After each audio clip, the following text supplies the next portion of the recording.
Hi this is wake and you are to my channel. तो भाई चालू करते हैं वापस आते हैं अपनी सीरीज पे। तो सीरीज बन रही है कौन सी? कॉस्ट अकाउंटिंग की। ठीक है भाई, चलिए वो मैटर नहीं करता चाहे आप बीकॉम प्रोग्राम के स्टूडेंट हो चाहे आप बीकॉमर्स के स्टूडेंट हो। बस आपका जो सेमेस्टर है वो सेकंड, फोर्थ और सिक्स्थ में से होना चाहिए। आप आराम से ये सीरीज पूरी पूरी देख सकते हो। बस एक जरूरी सूचना भाई, ये जो चैप्टर हम चल रहे हैं, मतलब ये जो चैप्टर हम करने वाले हैं आज, वो है चैप्टर नंबर 4, प्राइसिंग और मटेरियल का नाम का। ठीक है, हाँ जी। तो इस बार जो जिसका पेपर है ना, मतलब सेमेस्टर 4 के जो स्टूडेंट है, एक बार चेक कर लेना आपकी सिलेबस में शायद थर्ड चैप्टर और फोर्थ चैप्टर नहीं है, इस सिलेबस में से कटे हुए चैप्टर 2। ठीक है, इसके अलावा बाकी जो पूरी सीरीज है वो आपके हिसाब से पूरी पूरी जनरल है, पूरे आप देख सकते हो आराम से। बस जो फोर्थ सेमेस्टर में बच्चे हैं जो पढ़ रहे हैं अभी तक, ठीक है, आज कॉस्ट अकाउंटिंग का जिनका पेपर है, तो उसमें थर्ड चैप्टर और जो फोर्थ चैप्टर, मैंने थर्ड चैप्टर में बताया था कि वो वाला चैप्टर आपके लिए नहीं है, फोर्थ चैप्टर में भी बता रहा हूँ ये वाला चैप्टर आपके लिए नहीं है। प्राइसिंग और मटेरियल कॉस्टिंग जो चैप्टर है दोनों, ये दोनों आपके सिलेबस में कटे हुए हैं। मैंने बुक चेक करी तो उसमें था ही नहीं। आपके में सेकंड चैप्टर के बाद सीधा पांचवा चैप्टर आएगा जिसका नाम है जॉब कॉस्टिंग। सिंपल, हाँ जी। तो आप चाहो तो ये थर्ड चैप्टर और फिर मतलब ये जो फोर्थ चैप्टर है ये स्किप कर सकते हो, लेकिन मैं कहूंगा सर कि इंपॉर्टेंट होता है। कोस्टिंग अगर आप सीख रहे हो, कॉस्ट अकाउंटिंग सीख रहे हो, तो फिर ये वाला चैप्टर मैंडेटरी होता है, जरूरी होता है। अगर आपने ये नहीं सीखा तो फिर कॉस्ट अकाउंटिंग में कुछ नहीं सीखा। तो ये चैप्टर भी सीख लो, सबसे बेस्ट रहता है। ज्यादा बड़े चैप्टर नहीं है, छोटे छोटे चैप्टर है, आप आराम से कर लोगे। सिंपल सर, चलिए फिर तो जो फोर्थ सेमेस्टर के बच्चे हैं वो थोड़ा ध्यान से भाई, क्योंकि उनके में मतलब थर्ड चैप्टर और फोर्थ चैप्टर नहीं है, सीधा आपके में आएगा सीधा पांचवा चैप्टर, जिसको हम जो जॉब पोस्टिंग बोलते हैं। मतलब जो मैं पांचवा चैप्टर करवाऊंगा वो आपकी बुक का तीसरा चैप्टर होगा। बाकी सबके लिए ठीक है भाई, आराम से देख सकते हो, चाहे आप डी हो चाहे gnू हो, वो मैटर नहीं करता। ठीक है, मैं जो ड्यूएसएल के स्टूडेंट है उनमें थर्ड और फोर्थ चैप्टर जो है वो सिलेबस में से कटा हुआ है थोड़ा। फिलहाल देखते चालू होते हैं। सबसे पहले हमें सीखना है सर प्राइसिंग और मटेरियल। हमने पिछली बार हमने निकाला था मटेरियल निकालना, कि मटेरियल की वैल्यूएशन कैसे करते हैं, क्लोजिंग स्टॉक कैसे निकालते हैं। अब उसकी हमें प्राइसिंग भी सीखनी है। मतलब मटेरियल का मतलब क्या है कि हमें सीखना है कि जो स्टॉक है वो कितना हमारे पास, यानी कि जो हमारे पास क्लोजिंग स्टॉक है, कौन सा स्टॉक, क्लोजिंग स्टॉक, उसकी कितनी यूनिट्स हमारे पास बची हुई है वो सीखना है। और प्राइसिंग मतलब जो क्लोजिंग स्टॉक का प्राइस है वो कितना बचा है हमारे पास, तो मैं क्लोजिंग स्टॉक की वैल्यू जो है वो कितनी बची है हमारे पास वो चेक करना है। मतलब सीधी बात, हमें यहाँ पे निकालना है क्लोजिंग स्टॉक की कितनी यूनिट्स है और क्लोजिंग स्टॉक कितना बचा हुआ है हमारे पास, मतलब क्लोजिंग स्टॉक की वैल्यूएशन करेंगे। समझ में? हाँ जी, यानी यहाँ पे आपको लेजर बनाना है, स्टोर लेजर, जिसके अंदर आप क्लोजिंग स्टॉक की वैल्यूएशन कैलकुलेट करोगे। सिंपल सर, निकालोगे। तो क्लोजिंग स्टॉक निकालने के लिए इस चैप्टर के अंदर मेनली आपके पास कितने तरीके हैं सर? 12 तरीके। तो 12 तरीके में से 12 के 12 मैं सिखाने वाला हूं, लेकिन कुछ इंपॉर्टेंट तरीके जो आपके एग्जाम्स में आते हैं वो मैं निशान लगा दूंगा कि ये वाला टॉपिक इंपॉर्टेंट है, ये वाला टॉपिक इंपॉर्टेंट है। जैसे जो लीफो मेथड है, ये लीफो हो गया, फीफो मेथड हो गया, ये आपके एग्जाम्स में बहुत ज्यादा बार आते हैं, बहुत ज्यादा बार चांसेस आने के लिए, तो फिर ये वाले इंपॉर्टेंट है, आपके एग्जाम में आते आते हैं, इसलिए मैं प्रैक्टिस भी करवा दूंगा न्यूमेरिकल्स की। लेकिन ये वाला जो मेथड है ये एग्जाम में आते ही नहीं, पूछा ही नहीं जाता, वो सूंघता भी नहीं है इस क्वेश्चन को। समझ में? तो एक्चुअल कोर्स जो मेथड है वो आपको खाली समझना है, पढ़ना है एक बार, लेकिन उसके बाद लेट गो करने दें। सिंपल, बढ़िया, मतलब छोड़ देना, कोई दिक्कत नहीं है, कोई दिक्कत नहीं है उसमें, कर लोगे आराम से। चालू करते हैं। फिलहाल 12 मेथड में से सबसे पहला मेथड आता है सर, कौन सा मेथड है? Actual cost method. Actual cost method क्या होता है? Where the material are purchased for a specific job. किसी स्पेसिफिक जॉब के लिए जब मटेरियल खरीदा जाता है, actual cost material is charge on that job, यानी जो एक्चुअल कॉस्ट मटेरियल है वो उस जॉब पे चार्ज किया जाता है। मतलब फॉर एग्जांपल एक्चुअल कॉस्ट मतलब कि एक्चुअल कॉस्ट मेथड क्या कहता है, जब आप कोई मटेरियल खरीद रहे हो तो वो मटेरियल जो होता है वो नॉर्मली बेसिकली हर काम के लिए यूज होता है, जो भी ग्राहक आएगा खरीदने के लिए उसको आप वो सामान बेच दोगे। लेकिन एक्चुअल कॉस्ट मेथड केवल तब लगता है जब आपने जो मटेरियल खरीदा है वो केवल एक स्पेसिफिक जो जॉब होती है उसको परफॉर्म करने के लिए जो होता है एलिजिबल होता है। यानी कि उसका अगर कोई क्लाइंट आता है जो बोलता है मेरे को यही स्पेसिफिक जॉब करवानी है, उस पे अगर आप चार्ज करते हो, उसको अगर माल बेचते हो, तभी ये वाला मेथड लगेगा, वरना नहीं लगेगा। और ज्यादातर कंपनियां इस मेथड को यूज करती नहीं, क्योंकि वो नॉर्मल हर किसी बंदे को बेच देती है। तो ये वाला मेथड मतलब कि जो एक्चुअल लाइफ होती है उसमें अप्लाई होता ही नहीं, समझ में? क्योंकि ये मटेरियल अलग से रखा जाता है स्टोर करके। जैसे मान लो मेरे पास परचून की दुकान है, लेकिन मैं देख रहा हूँ कि जो मेरा गांव एरिया है ना उसमें केवल मेरी इकलौती दुकान है और मैं परचून की दुकान रखता हूँ, यानी कि मैं दाल चीनी ये सब चीजें बेचता हूँ। लेकिन कई बार क्या होता है, जो मेरे पास बंदे हैं ना या फिर जो मेरे पास लोग आते हैं वो बोलते हैं भाई पूरे गांव में एक इकलौती दुकान है, तो फिर आप परचून की दुकान के साथ ना कुछ स्टेशनरी का सामान भी रखा करो, पेन कॉपी ये सब चीजें, ताकि बच्चों को पढ़ने में आसानी हो जाए। तो मैं वो भी सामान रख लेता हूँ। लेकिन वो जो स्टेशनरी का सामान है क्या वो हर कोई खरीद पाएगा? नहीं, जो स्टूडेंट्स हैं, जो पढ़ने वाले बच्चे, केवल उन्हीं के पेरेंट्स खरीदेंगे। समझ में? हाँ जी। तो फिर ये जो पर्टिकुलर आइटम होता है वो केवल पर्टिकुलर लोग ही खरीदते हैं, तो इस वजह से मेरे को इनको अलग से सेपरेट बना के रखना पड़ता है, बाकी सामान से मेरे को अलग रखना पड़ता है, उनकी स्टोरेज अलग करनी पड़ती है, उनकी वैल्यूएशन अलग करनी पड़ती है।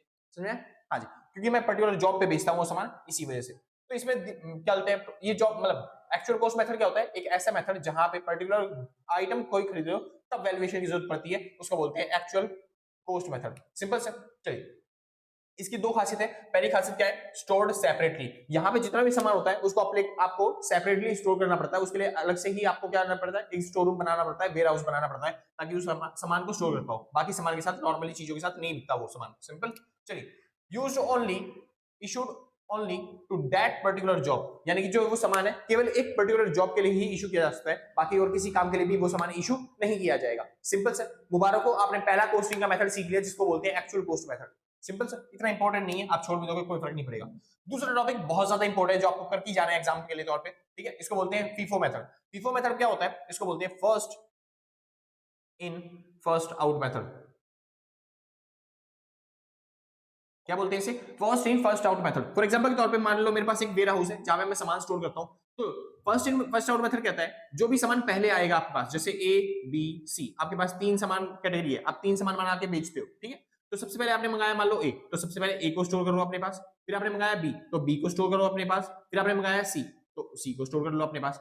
तो first in first out method कहता है सबसे पहले कौन आया हमारे पास? बी, तो ये माल पुराना हो गया, सड़ने की या फिर खराब होने की प्रोबेबिलिटी इसकी ज्यादा है, बल्कि इसमें जाएगा मतलब इस मकान मतलब इस सामान के, ठीक है, तो आपका ये वाला जो सामान है वो जल्दी खराब होने के चांसेस है, लेकिन ये वाला सामान जो है अभी भी आया है तो इस वजह से खराब जल्दी नहीं होगा। तो सबसे पहले अगर आपको बेचना है तो कौन सा बेचोगे?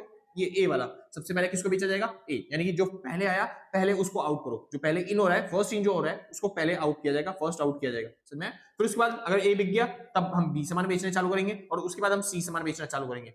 सिंपल से, यानी जो फर्स्ट आ रहा है उसको फर्स्ट बेचा भी जाएगा, यानी जो पहले आएगा उसको पहले बेचा जाएगा, पुराना स्टॉक जो होगा उसको पहले निकाला जाता है और जो नया स्टॉक होता है उसको रखते हैं अपने पास। सिंपल से, ये वाला सामान का मेथड कौन यूज करते हैं? ये लोग परचून की दुकान वाले, जो क्या बोलते हैं पेरिशेबल गुड्स होते हैं, उनके केस में यूज किया जाता है। कौन से गुड्स के केस में? जो पेरिशेबल गुड्स होते हैं, जो खराब होने वाली वस्तु होती है जल्दी, उनके केस में। जैसे दूध वाले दुकान वाले वो क्या करते हैं, जो सामान पहले आया, जैसे मान लो दूध की मतलब दूध है अलग अलग टाइम पे आता है, एक दूध आया मान लो 11 तारीख को एक बैच, दूसरा बैच आया मेरे पास 12 तारीख को, दूसरा बैच आया 13 तारीख को, और आज मान लेते हैं 14 तारीख है। तो 14 तारीख को अगर कोई कस्टमर आता है और मेरे से बोलता है भैया एक थैली दूध दे दो या फिर एक बैच दूध दे दो, एक पैकेट दूध दे दो मेरे को पूरा पूरा, ठीक है, तो मैं कैसे बेचूंगा? सबसे पहले कौन सा बेचूंगा? 13 तारीख वाला, 12 तारीख वाला या फिर 11 वाला? मेरे को पता है अगर मैंने पहले 13 वाला बेच दिया तो 12 और 13 11 वाला बिके, यानी तो हो सकता है जो 11 वाला है ये पुराना है तो ये खराब हो जाए, तो इस वजह से मेरे को सबसे पहले कौन सा बेचना पड़ेगा? 11 वाला, यानी जो पहले आया था पहले वो सामान बेचना पड़ेगा। इस मेथड को बोलते हैं first in first out method. समझ में आ गया भाई? कोई दिक्कत तो नहीं ना? बहुत अच्छे, ठीक है भाई, आगे चलते हैं, समझिए। अब भाई इसके एडवांटेज क्या है, इसकी दिक्कतें क्या है, डिसएडवांटेज क्या है, वो तो जब हम चैप्टर समझेंगे या फिर जो मतलब की कंसेप्ट है उसको समझेंगे उसके बाद ही पता चलेगा। सिंपल से, लेकिन पहले इससे पहले क्वेश्चन कर लेते हैं ताकि क्वेश्चन करने के बाद आपको एक्चुअल में समझ में आ जाएगा कि ये मेथड काम कैसे करता है और किस तरीके से वर्क करता है, समझ में? जिसके बाद आराम से आप उसके एडवांटेज और डिसएडवांटेज समझ पाओगे। सिंपल से, चलिए शुरू करते हैं।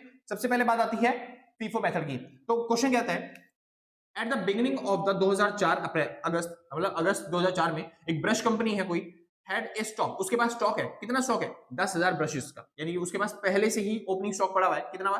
2000 मतलब 10,000 ब्रश, वैल्यूड एट 10 रुपए ईच, हर एक ब्रश की वैल्यू कितनी है? 10 रुपए, यानी कि कंपनी के पास माल कितने का पड़ा है? 10,000 यूनिट पड़ी है, 10 रुपए का एक है, यानी कि 1 लाख का माल उसके पास पड़ा हुआ है। ठीक, आगे चलते हैं। ओपनिंग स्टॉक 1 लाख का हमारे पास। Further purchase are as follow, इस तरीके से उन्होंने और भी सामान खरीदा है, फर्दर परचेज किया है और इशू किया है शॉप मतलब शॉप को माल, इस तरीके से इस तरीके से, यानी कि ये सामान उसने बेचा है कंपनी ने और ये सामान खरीदने की डिटेल दे रखी है, बेचने और खरीदने की दोनों की डिटेल दे दी। तो बताइए prepare store ledger using FIFO method, यानी फीफो मेथड का यूज करके आपको क्या बनाना है? स्टोर लेजर, यानी कि आपको पूरी अकाउंटिंग करनी है, सामान कैसा आया, कैसे रखा हमने अपने पास और किस तरीके से हम बेच रहे हैं। सिंपल सर, यानी अच्छा इसी मेथड के अंदर स्टोर लेजर बनाने के बाद 3 चीजें और पूछ सकता है इसी क्वेश्चन के अंदर आपसे।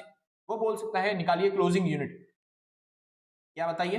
क्लोजिंग यूनिट, यानी कि साल के एंड में कितनी यूनिट आपके पास सामान बचा।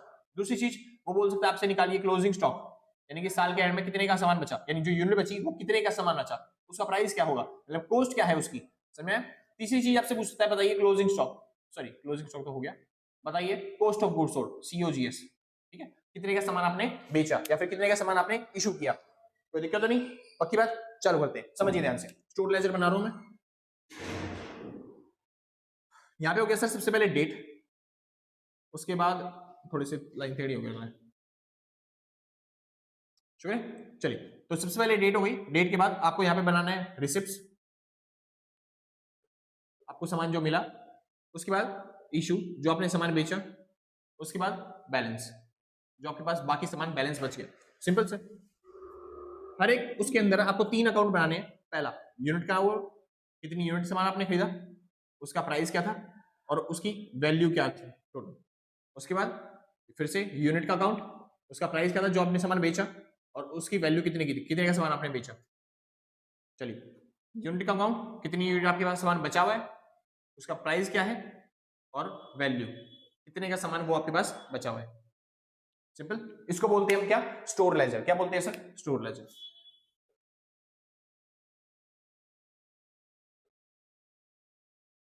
कौन सा मेथड का यूज कर रहा हूं मैं, FIFO, first in first out method. Simple sir. Sorry, शुरू करते हैं। First in first out method का यूज करके हमको बनाना है स्टोर लेजर। तो चालू करते हैं। सबसे पहले देखिए हमारे पास ओपनिंग स्टॉक पहले से ही पड़ा हुआ था। ओपनिंग स्टॉक पड़ा हुआ है ना भाई, कितना, 10,000 यूनिट पड़ी है, वो भी एक यूनिट कितने की, 10 रुपए की। यानी हमारे पास कितने का सामान पड़ा हुआ है, 1,00,000 रुपए का सामान पड़ा हुआ है। समझ में, ठीक। तो कौन सी तारीख को, अगस्त की पहली तारीख को, तो 2004 की अगस्त, सॉरी ऊपर लिख देता हूं, अगस्त 2004 में पहली तारीख को हमारे पास सामान पड़ा है। तो नाम मैंने खरीदा भी ना, मैंने अभी कुछ बेचा, लेकिन फिर भी हमारे पास सामान पड़ा हुआ है, तो फिर उसको मैं लिख दूंगा 10,000 यूनिट पड़ी है, एक का प्राइस 10 रुपए, यानी टोटल सामान जो पड़ा है मेरे पास वो कितने का है, 1,00,000 का। सिंपल था, आसान था, बहुत अच्छे। अब समझिए, ये है डेट्स। डेट्स में सबसे पहले मैंने सामान खरीदा या बेचा वो चेक करो। सबसे पहले 7 तारीख आती है, फिर 16 तारीख आती है, सॉरी पहले 7, फिर 14, फिर 16, फिर 24, फिर 28, इस तरीके से हम एंट्री करेंगे। तो सबसे पहले क्या होगा, 7 तारीख को हमने 4,000 ब्रशेस परचेज किए। ये इशू परचेज वाला सारा अमाउंट, ये सेल वाला अमाउंट है सारा। तो 7 तारीख को हमने क्या किया, 7 अगस्त को 4,000 ब्रशेस 12.5 रुपए के भाव में हमने बेचे। चलिए, तो बेचे नहीं, परचेज करें, सॉरी। तो रिसिप्ट में क्योंकि सामान परचेज करें तो पैसा सामान आएगा, और जब सामान आएगा तो कहां पे लिखूंगा मैं, रिसिप्ट में। कितनी यूनिट्स आई है मेरे पास, 4,000 यूनिट्स। एक यूनिट का भाव कितना था, 12.5, यानी कि एक यूनिट का प्राइस था 12.5, यानी टोटल मैंने कितने का सामान खरीदा, तो निकाल लेते हैं एक बार। 4,000 यूनिट मल्टीप्लाई बाय 12.5 के हिसाब से मैंने सामान खरीदा टोटल 50,000 रुपए का। सिंपल। तो मैं यहाँ पे लिख देता हूँ 50,000 रुपए का मैंने सामान खरीदा। सिंपल। अब इसको हमें क्या लिखना है, इसको, सॉरी ये लाइन तो रहेगी, ये लाइन जरूरी है भाई, ठीक है, ये डिफरेंशिएट करती है हर ट्रांजैक्शन के बीच में। चलिए, हमने 50,000 का सामान खरीदा। अब देखो हमारे पास जो बैलेंस बचेगा, सामान कितना बचेगा, तो हमारे पास बैलेंस क्या बचा, 10,000 का। तो हमारे पास ओपनिंग स्टॉक पड़ा था 10,000 यूनिट्स का, 10 रुपए के भाव में, यानी कि 1,00,000 का सामान हमारे पास पहले ही पड़ा था। हमने और कितने का परचेज कर लिया, हमने 4,000 यूनिट और परचेज करी है, ठीक है, कितने के भाव में, 12.5 के भाव में, और वो भी कितने का सामान, 50,000 का सामान। सिंपल सर, कोई दिक्कत नहीं, बहुत अच्छे, परफेक्ट, आपने कर लिया 2 एंट्री खत्म। ठीक है, चालू करते हैं तीसरी एंट्री। तीसरी एंट्री फिर से परचेज किया क्योंकि 14 तारीख की एंट्री है। चलिए 14 तारीख को करते हैं। देखो क्या हुआ, हमने 6,000 यूनिट खरीदी 15 रुपए के भाव में, तो रिसिप्ट हुई है, सामान आया है, तो इसलिए कहां पे लिखेंगे, रिसिप्ट में। कितने, 6,000 यूनिट मिली हमें, और कितने के भाव में, 15 रुपए के भाव में। सिंपल सर, 15 रुपए के प्राइस के हिसाब से। तो 15 6 कितना होता है, 90। तो 90,000 का सामान हमने खरीदा। सिंपल। कितने का सामान खरीदा, 90,000 का। तो 90,000 का सामान खरीदा, तो उसको भी मतलब लिख देंगे। कितना बैलेंस हो गया हमारे पास सामान, तो मेरे पास सामान 10,000 यूनिट तो पड़ी थी 10 के भाव में, यानी कि 1,00,000 का सामान पड़ा हुआ था। सिंपल। उसके बाद 4,000 यूनिट और परचेज करी थी मैंने बीच में 12.5 के भाव में, यानी 50,000 का सामान मैंने और खरीदा था। उसके बाद मेरे पास 6,000 यूनिट पड़ी हैं अभी भी, कितने के भाव में, 15 के भाव में, और कितने का सामान, 90,000 रुपए का सामान मेरे पास पहले से पड़ा हुआ है। सिंपल। ये पूरा मेरे पास आ गया स्टॉक का ब्यौरा कि 14 तारीख को हमारे पास इतना स्टॉक पड़ा हुआ है। चालू करें, ठीक है। 14 तारीख के बाद कौन सी एंट्री है, अब एंट्री है 16 तारीख की। अब 16 तारीख को क्या किया, 16 तारीख को हमने 16,000 यूनिट ब्रशेस जो हैं वो बेचे हैं। अब 16,000 ब्रशेस बेचे हैं, तो क्या किया हमने, सामान इशू किया है, सामान बेचा, तो इसलिए एंट्री कौन से में होगी, इशू वाले में। तो मैंने कितना सामान बेचा, मैंने 16,000 यूनिट बेची। भैया यहाँ पे तो प्राइस दिया ही नहीं कि कितने में सामान बेचा, यहाँ पे तो प्राइस दिया था, इसलिए हमने कैलकुलेट कर लिया था सब चीज। यहाँ पे तो प्राइस दिया ही नहीं, समझिए। एक्चुअल में जब भी सामान बेचा जाता है तो उसका प्राइस नहीं देगा आपको, क्योंकि अगर प्राइस दे देगा तो वो सेलिंग प्राइस होगा कि हमने कितने में सामान बेचा हो। लेकिन हम क्या निकाल रहे हैं, क्लोजिंग स्टॉक। क्लोजिंग स्टॉक की वैल्यू मतलब हमारे पास जो सामान पड़ा है उसकी वैल्यू कितनी रही है, उसकी कॉस्ट कितनी रही है। तो जो हम सामान निकाल रहे हैं, जो हम सामान बेच रहे हैं, हमको उस कॉस्ट के हिसाब से देखना पड़ेगा कि हम कौन सा वाला सामान बेच रहे हैं। समझ में? हाँ जी। जैसे कि एग्जांपल के तौर पे हम यहाँ पे 16,000 यूनिट बेच रहे हैं, तो 16,000 यूनिट देखो हमारे पास कितना सामान है, हमारे पास 3 टाइप के आइटम है। एक आइटम जिसका प्राइस 10 रुपए है, दूसरा आइटम जिसका प्राइस कितना है, 12.5 रुपए, और तीसरा आइटम मेरे पास कितना है, 15 रुपए वाला, 15 जिसकी कॉस्ट आ रही है, समझ में, 15 रुपए वाला। तो इन तीनों में से मैं कौन सा आइटम बेचूं, सबसे पहले कौन सा सामान बेचा जाएगा, तो भाई ये टॉपिक बताएगा आपको मेथड का नाम। मेथड का नाम क्या कहता है, फीफो मेथड। फीफो मेथड मतलब होता है first in first out method. एक ऐसा मेथड जहां पे जो सामान पहले आता है उसको पहले बेचा जाता है। अब सोचिए इन तीनों में से सबसे पहले सामान कौन सा आया था हमारे पास, अरे ये 15 रुपए वाला सामान तो अभी हाल ही में आया 14 तारीख को, है ना। सबसे पहले कौन सा सामान आया था, ये वाला सामान जो हमारे पास ओपनिंग स्टॉक से पड़ा हुआ है 10 रुपए के भाव में, इसलिए तो सबसे ऊपर लिखा उसे।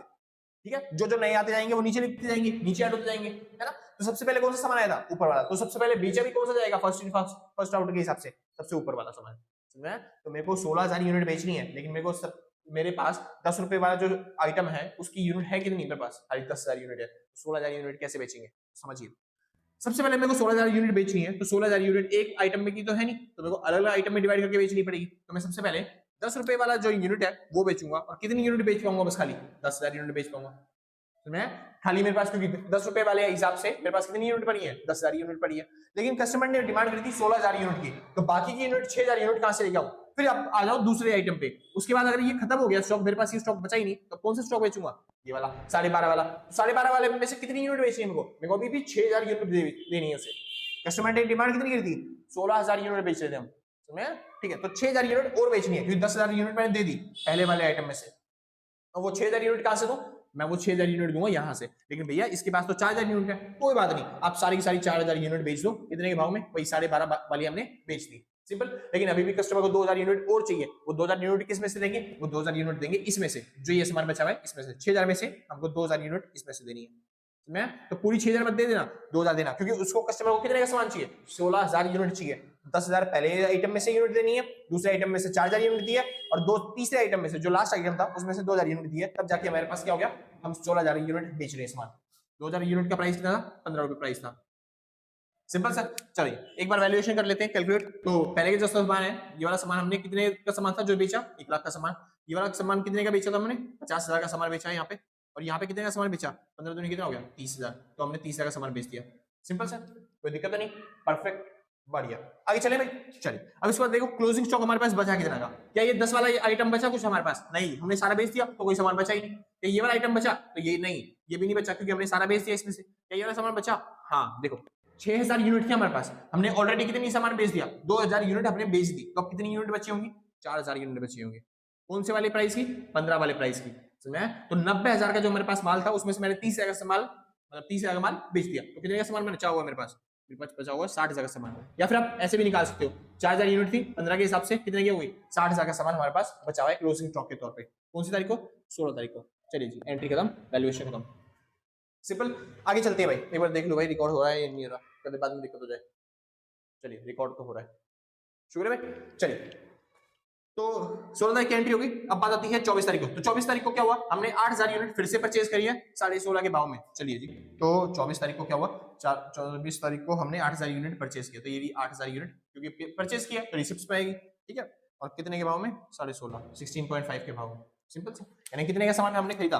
एक बार कैलकुलेशन कर लेते हैं, तो हो गया 8,000 यूनिट मल्टीप्लाई बाय 16.5, तो भाई ये आ गया 1,32,000। तो हमने कितने का सामान खरीदा, 1,32,000 का सामान हमने परचेज किया, सिंपल, कोई दिक्कत नहीं। चलिए, तो हमारे पास सामान पहले से पड़ा था 4,000 यूनिट, वो भी कितने की, 15 के भाव में, यानी 60,000 का सामान हमारे पास ऑलरेडी पड़ा था। और हमने कितने का सामान और खरीद लिया, हमने 8,000 यूनिट और खरीद ली 16.50 के भाव में, और वो भी कितने का, 1,32,000 रुपए का सामान हमारे पास अब बचा हुआ है, सिंपल, मतलब इतने का हमने सामान खरीदा, परचेज किया।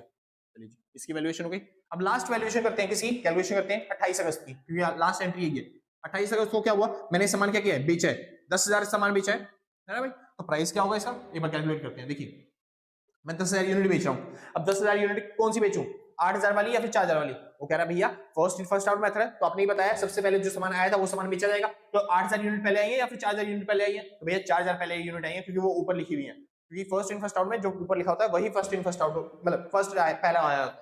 चलिए, तो 10,000 यूनिट मेरे को बेचनी है, जिसमें से मैं सबसे पहले कौन सी यूनिट बेचूंगा, ये जो 4,000 वाली है ना, ये वाली यूनिट, समझ में। चलिए, तो 10 में से 10,000 मेरे को यूनिट बेचनी है, तो 4,000 यूनिट तो मैं ले लूंगा, कौन सी वाली, जो 15,000 वाला, 15 रुपए वाला प्राइस है उसकी। बाकी जो बच गई 6,000 यूनिट, मैं वो किसकी लूंगा, 6,000 यूनिट, वो जो 16 मतलब 16.50 के हिसाब से जो प्राइस है, मतलब जो मेरे पास स्टॉक आया था 16 रुपए 50 पैसे के हिसाब से, उस यूनिट की मेरे को प्राइस के हिसाब से बेचनी है। किस प्राइस के हिसाब से, 16.50 के प्राइस के हिसाब से, सिंपल सर। तो मैंने कितने का सामान बेच दिया, देखिए 4,000 यूनिट 15 के हिसाब से, 6,000 यूनिट 16.50 के हिसाब से, समझ रहे, बहुत अच्छे। तो 4,000 यूनिट मैंने 15 के हिसाब से बेची, मतलब सारा माल बेच दिया। कितने का सामान बेचा, 60,000 का। लेकिन जो मैंने 6,000 यूनिट बेची बस खाली, कितने के हिसाब से, 16.5 के हिसाब से, 16.5 सॉरी 16,000 यूनिट मल्टीप्लाई बाय 16.5 के हिसाब से जो मैंने बेची, मैंने कितने का सामान बेच दिया, मैंने बेच दिया 2,64,000 है। एक मिनट, कुछ गड़बड़ है, 6000 यूनिट मैंने बेची हैं 16.5 के हिसाब से भाई 99,000 है सॉरी। तो मैंने कितने का सामान बेचा 99,000 का। सिंपल, कोई दिक्कत नहीं। अब देखिए मेरे पास कितने का सामान पड़ा होगा, मैंने ये 15,000 वाला जो बैच था 15 रुपए वाला बैच था वो पूरा पूरा बेच दिया, और ये जो 16.5 वाला बैच था उसमें से मैंने 8,000 यूनिट में से मैंने कितनी यूनिट बेची है 6,000, यानी मेरे पास अभी भी कितने यूनिट सामान पड़ा हुआ है 2,000 यूनिट सामान पड़ा हुआ है इसमें। तो 2,000 यूनिट मेरे पास सामान पड़ा है, वो भी कितने के हिसाब से 16.5 के हिसाब से, यानी मेरे पास कितने का सामान पड़ा है अभी भी 33,000 रुपए का मेरे पास सामान पड़ा हुआ है। सिंपल, 16.50 के हिसाब से। सिंपल, बहुत अच्छे। तो यहाँ पे हो गया आपका खत्म ये लेजर, ठीक है सर, बहुत अच्छे। और यहाँ पे आपने खत्म कर दिया अपना लेजर, कोई दिक्कत नहीं, परफेक्ट। तो भाई ये इसको बोलते हैं स्टोर लेजर, जहां पे आपने सारी वैल्यूएशन कर दी, सारी एंट्री खत्म कर दी, और आपको पता चला इस साल के एंड में हमारे पास कितना सामान पड़ा है 2,000 यूनिट पड़ी है, वो भी कितने की 33,000 की। तो और क्वेश्चन में आपसे पूछता क्लोजिंग यूनिट बताइए, क्लोजिंग यूनिट आपके पास कितना पड़ा है, तो आप बोलोगे हमारे पास कितनी यूनिट पड़ी है, ये क्लोजिंग यूनिट इसमें, यानी हमारे पास कितनी यूनिट पड़ी है 2,000 यूनिट पड़ी है, उसका प्राइस कितना है एक यूनिट का 16.50 के हिसाब से, और क्लोजिंग स्टॉक कितना हो गया, कितने का सामान पड़ा हुआ है वो, तो टोटल बताओगे 33,000 रुपए का हमारे पास सामान पड़ा हुआ है, ठीक है भाई। अच्छा, कॉस्ट ऑफ गुड्स सोल्ड कैसे निकलता है, कॉस्ट ऑफ गुड्स सोल्ड मतलब होता है कि हमने कितने का सामान बेचा है मार्केट में जाके, तो हमने कितने का सामान बेचा है यहाँ पे भाई ये रहा इशू वाला प्राइस, तो जितना भी इशू वाला प्राइस होगा ना बस आपको उसका टोटल करना है, आपको पता चल जाएगा कॉस्ट ऑफ गुड्स सोल्ड कितना था। तो एक बार निकाल लेते हैं कॉस्ट ऑफ गुड्स सोल्ड कितना है, ठीक है भाई। तो क्या क्या जोड़ना है, हमको जोड़ना है पहले तो 1 लाख, 1 सेकंड, 1 लाख प्लस में 50,000 प्लस में 30,000 प्लस में 60,000 प्लस में 99,000, ठीक है भाई। तो आपने सामान बेचा है टोटल 3,39,000 का, ठीक है भाई, 3,39,000 का, इसको बोलते हैं cost of goods sold. Simple से, तो ये रहा 3,39,000 का सामान आपके पास, ठीक है भाई, कॉस्ट ऑफ गुड्स सोल्ड। और ये होता है हमारे लिए क्लोजिंग स्टॉक, ये क्लोजिंग स्टॉक का प्राइस है 33,000, ये होता है क्लोजिंग यूनिट, और ये होता है कॉस्ट ऑफ गुड्स सोल्ड, जितने का सामान आपने बेचा है, यानी जो सामान की कॉस्ट है वो ये होती है। सिंपल सर, मुबारक हो। यहाँ पे आपने सॉल्व कर दिया first in first out method. First in first out method क्या कहता है, जो पहले सामान आता है पहले उसको बेचेंगे, जो उसके बाद आया उसके बाद उसको बेचा जाएगा। चलिए एक बार इसके एडवांटेज और डिसएडवांटेज पढ़ लेते हैं, फायदे क्या है इसके और दिक्कतें क्या है। चलिए पहला एडवांटेज, ये बिल्कुल इजी होता है और सिंपल होता है समझने के लिए। हाँ जी, जैसे आपने समझा बहुत इजी है, बहुत सिंपल है तरीका, यानी जो पहले आता है पहले उसको बेचा जाता है। सिंपल, बस इतना सा कंसेप्ट है आपके पास। दूसरा, goods and store keeping practice, यानी कि यहाँ पे क्या होता है, वो भी गुड्स एंड स्टोर जो कीपिंग प्रैक्टिस, यानी कि जो सामान आता है और जो सामान बेचा जा रहा है इसकी आपको बार बार रिकॉर्ड करना पड़ता है, इसलिए आपको प्रैक्टिस करनी पड़ती है, मतलब लगातार इसको लिखना पड़ता है। प्रैक्टिस मतलब लगातार इस पर वर्क करना पड़ता है। ऐसा नहीं होता कि आप एक बार में क्या होता है पूरे हफ्ते भर का काम एक बार में निपटा दोगे, नहीं, आपको रोज जब भी सामान आया उसको लिखो, जब भी सामान जा रहा है उसको लिखना पड़ेगा, तो आपको लगातार प्रैक्टिस में बने रहना पड़ता है। और वो भी सामान कैसे लिखना होता है, रिकॉर्ड कैसे करना पड़ता है, क्रोनोलॉजिकल ऑर्डर में। क्रोनोलॉजिकल ऑर्डर मतलब जो पहले आया उसको पहले लिखेंगे, जो उसके बाद आया उसके नीचे लिखेंगे, जो उसके बाद आया उसके नीचे उसको लिखा जाएगा। सिंपल सा एक क्रोनोलॉजिकल ऑर्डर फॉलो किया जाता है, यहाँ पे लाइन से लिखा जाता है। आगे चलते हैं, टाइम के हिसाब से लिखा जाता है, जो पहले आता है उसको पहले लिखते हैं। चलिए, लेस क्लरिकल कॉस्ट, यानी जो क्लरिकल कॉस्ट होती है वो बहुत कम होती है, क्योंकि सिंपल मेथड है, बहुत आराम से कोई भी सीख सकता है, आराम से रिकॉर्ड भी कर सकते हैं, यानी कि इजी होता है। तो जो क्लरिकल कॉस्ट होती है, खर्चा भी जो होता है इस मेथड को यूज करने पे, वो क्या पड़ता है, कम पड़ता है। आगे चलते हैं, डिसएडवांटेजेस क्या है, दिक्कतें क्या होती हैं। The effect of price change, इसमें सबसे बड़ी जो दिक्कत है वो कौन सी है, इफेक्ट ऑफ प्राइस चेंज, यानी कि जैसे ही प्राइस चेंज होता है ना बहुत बड़ी दिक्कत हो जाती है। फॉर एग्जांपल के तौर पे वापस चलते हैं, मान लो मेरे पास कोई एक सामान है जैसे कि ए बी सी, चलिए तो मेरे पास सबसे पहले ए आया, फिर मेरे पास बी आया, फिर सी आया, तो मैं अपने पास जो स्टॉक में रखूंगा पहले ए रखूंगा, फिर बी रखूंगा, फिर अपने पास सी रखूंगा। और अगर बेचना होगा इस मेथड के हिसाब से सबसे पहले कौन सा बेचूंगा, ए बेचूंगा, सिंपल, फिर मैं बी बेचूंगा और फिर उसके बाद सी बेचूंगा। तो देखिए दिक्कत क्या हो रही है यहाँ पे, मान लो जो मैंने ए प्रोडक्ट था वो खरीदा 10 रुपए में, लेकिन आगे चल के जो बी प्रोडक्ट है उसका रेट जो है वो सस्ते हो गए, यानी वो 8 रुपए में बिक रहे हैं, और जो सी प्रोडक्ट है वो और सस्ता आ गया, 6 रुपए में बिक रहा है। तो अगर मैं बेचने जाऊंगा तो मेरे को कॉस्ट क्या पड़ेगी ए को बेचने की, सबसे पहले तो मैं ए को ही बेचूंगा ना, ए को बेचने की कॉस्ट क्या पड़ेगी मेरे को 10 रुपए। लेकिन जब कस्टमर को पता है कि अब जो मार्केट में है वो 6 रुपए का प्रोडक्ट घूम रहा है सी, यानी जो कि 6 रुपए का है, सस्ते में मिल रहा है, तो काय को वो मेरा ए प्रोडक्ट खरीदेंगे, वो भी 10 रुपए के भाव में चल रहा है, और वो भी ओल्ड फैशन, पुराना फैशन में। तो इस वजह से यहाँ पे ना अगर महंगाई हो जाती है इकोनॉमी में, या फिर मंदी हो जाती है इकोनॉमी में, तो प्रॉब्लम्स क्रिएट हो जाती हैं। सिंपल से, हाँ जी, क्योंकि हम पुराने प्रोडक्ट बेच रहे हैं और उसी प्राइस के हिसाब से बेचेंगे जो भी हमने पुराने टाइम पे खरीदा था। अगर मान लो अब मार्केट में सस्ती हो चुकी है चीजें, तो फिर लोग क्या खरीदेंगे, लोग खरीदेंगे भाई जो नई मॉडर्न चीजें हैं वो, तो भाई जो भी सस्ते प्राइस पे, तो हमें बहुत ज्यादा प्रॉब्लम होती है, हमारा लॉस जो होता है इसमें बढ़ जाता है। अगर यहाँ पे क्या होता है, इफेक्ट ऑफ प्राइस चेंज होता है, तो यानी प्राइस अगर चेंज होते हैं तब। सिंपल से, चलिए आगे चलते हैं। यूजुअली मोर देन वन प्रोडक्ट अडॉप्टेड। ज्यादातर लोग जो होते हैं ना, ज्यादातर लोग वो ऐसे ही करते हैं कि एक से ज्यादा प्रोडक्ट लेते हैं। जैसे हमारे पास देखो क्या था, हमारे पास 10 मतलब 10 रुपए के भाव में, यानी कि 10 रुपए वाला जो लॉट था, वो कितनी यूनिट थी मेरे पास, 10,000 लॉट थी, मतलब 10,000 यूनिट थी। लेकिन फिर भी जब कस्टमर खरीदने आया, उसने कितने यूनिट की डिमांड करी, पहली बार उसने डिमांड करी 16,000 यूनिट की। तो मैं कैसे दूंगा, पहले तो मैं इस बैच में से दूंगा 10 रुपए वाले बैच में से, फिर मैं सामान दूंगा 12.5 रुपए वाले बैच में से, फिर मैं सामान दूंगा 15,000 मतलब 15 रुपए वाले बैच में से। समझे? तो मेरे को एक से ज्यादा बैच को छेड़ना पड़ रहा है कि थोड़ा सामान इसमें से, मतलब यह सामान बेचो, फिर यह सामान बेचो। तो हर कोई जो कस्टमर होता है वो केवल एक यूनिट ही नहीं लेना था, वो ज्यादा यूनिट भी लेना था कई बार, तो मेरे को बार बार चेंजेस करने पड़ते हैं हर बैच के अंदर। सिंपल से बढ़िया, यानी कि इसमें एक से ज्यादा अडॉप्ट किए जाते हैं, कस्टमर जो होते हैं वो सामान खरीदते हैं जो एक से ज्यादा क्वांटिटी में खरीदते हैं। समझ? उसके बाद इन्फ्लेशन और डिफ्लेशन टेंडेंसी। अब मैंने बता ही दिया भाई, अगर देश में इकोनॉमी में इन्फ्लेशन या डिफ्लेशन हो जाता है तो इससे हमारे क्या हो जाते हैं, प्राइस चेंज हो जाते हैं और हमें क्या होता है, लॉस फेस करना पड़ता है। सिंपल से दोबारा को यहाँ पे खत्म हो गया आपका कौन सा मेथड, फीफो मेथड। कौन सा, first in first out method. तो भाई ऐसे क्वेश्चन आपके एग्जाम्स में आएगा, ऐसे आपको क्वेश्चन दे देगा और ऐसे आपको चलते हैं उसको सॉल्व करना पड़ेगा। सिंपल सा। और मैंने बताया अगर आप यूनिट की प्रैक्टिस करना चाहते हो तो पहले पूरा चैप्टर खत्म होने दो, फिर मैं आपको अपने आप ही यूनिट की प्रैक्टिस करवा दूं, जो एक्चुअल में जो मार्कशीट में क्वेश्चन आते हैं, मतलब जो पेपर में क्वेश्चन आते हैं, जैसे मैं उन्हीं क्वेश्चन की प्रैक्टिस करवा दूंगा। समझ में? ऐसा कोई दिक्कत नहीं, पहले एक बार फटाफट से बुक खत्म होने दो। सिंपल से 5 चीज की तैयारी करेंगे फिर उसके बाद। हो गया ना? बढ़िया। तो अगर आपको वीडियो अच्छी लगी है तो लाइक सब्सक्राइब करके पैक जाना, और आपने पहले से कर रखा है तो सच बता रहा हूं साहब, दिल से, कलेजों से, गुर्दों से, फेफड़ों से, शरीर के अंगों से थैंक यू आपको। ठीक है? और आपने पहले दिन नहीं कर रखा तो कोई बात नहीं है, कोई आपत्ति नहीं आ रही है। समझ में? कर दिया आराम से बाद में, अरे बाद में कर दिया आराम से, कोई आपत्ति नहीं आ रही। हम भी यही हैं, आप भी हैं, मिलते हैं आपके एग्जाम के बाद। ठीक है भाई? चलिए, तो अब चलते हैं भाई दूसरा मेथड। दूसरा मेथड कौन सा आता है, ये होता है last in first out method. समझ में? लीफो मेथड जिसको बोलते हैं हम। तो 12 मेथड है, 12 मेथड हमने कितने मेथड कर लिए, हमने 12 में से 2 मेथड कर लिए। सिंपल से, अभी 10 मेथड बाकी है अभी। सिंपल। चलिए भाई, तो जिसको नोट करना भाई नोट कर लेना फटाफट, फिर आगे चलते हैं। हाँ भाई शुक्र है। चलिए फिर, तो भाई टॉपिक आता है इस पर, टॉपिक कर रहा हूँ, तो भाई टॉपिक आता है इस पर कौन सा, लीफो मेथड। लीफो मेथड क्या कहता है, लीफो मेथड का मतलब होता है last in sorry last in first out method. मतलब जो सबसे लास्ट में आया उसी क्वांटिटी को सबसे पहले भेजा जाएगा। सुन में समझिए ध्यान से क्या कह रहा है। Under this method the most recent purchase will be the first to be issued. जो सबसे लास्ट में सामान आता है उसको सबसे पहले बेचा जाता है। मतलब समझिए क्या हो रहा है, जैसे मान लो मेरे पास एक दुकान है, तो मैंने वहां पे सामान मेरे पास आता है जो मैं इकट्ठा कर लेता हूँ। तो ए पहले आया, फिर बी आया, फिर सी आया।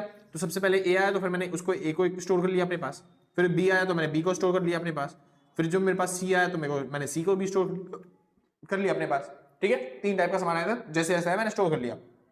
तो इस मेथड के अंदर जो लास्ट में आता है उसको सबसे पहले सोल्ड आउट करते हैं। यानी अगर कोई खरीदने आया सामान मेरे से, तो फिर मैं सबसे पहले कौन सा सामान बेचूंगा, जो लास्ट में आया था। तो सबसे पहले मैं सी बेचूंगा, उसके बाद अगर सी वाला प्रोडक्ट खत्म हो गया तो फिर मैं बी बेचूंगा, और उसके बाद मैं बेचूंगा ए, क्योंकि ए मेरे से सबसे पहले आया था, इस वजह से वो सबसे लास्ट में जाएगा।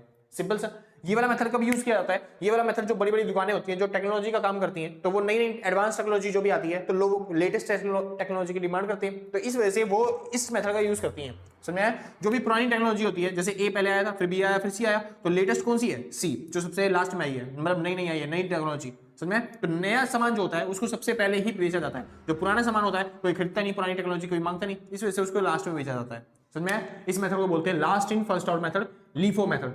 कोई दिक्कत नहीं। चलिए, अब इस बार इसके मेरिट्स और मतलब एडवांटेज और डिसएडवांटेज पढ़ने से पहले एक बार न्यूमेरिकल कर लेते हैं, ताकि आपको कंसेप्ट समझ में आ जाए कि है कौन सा मेथड और किस तरीके से कैलकुलेशन करी जाती है यहाँ पे।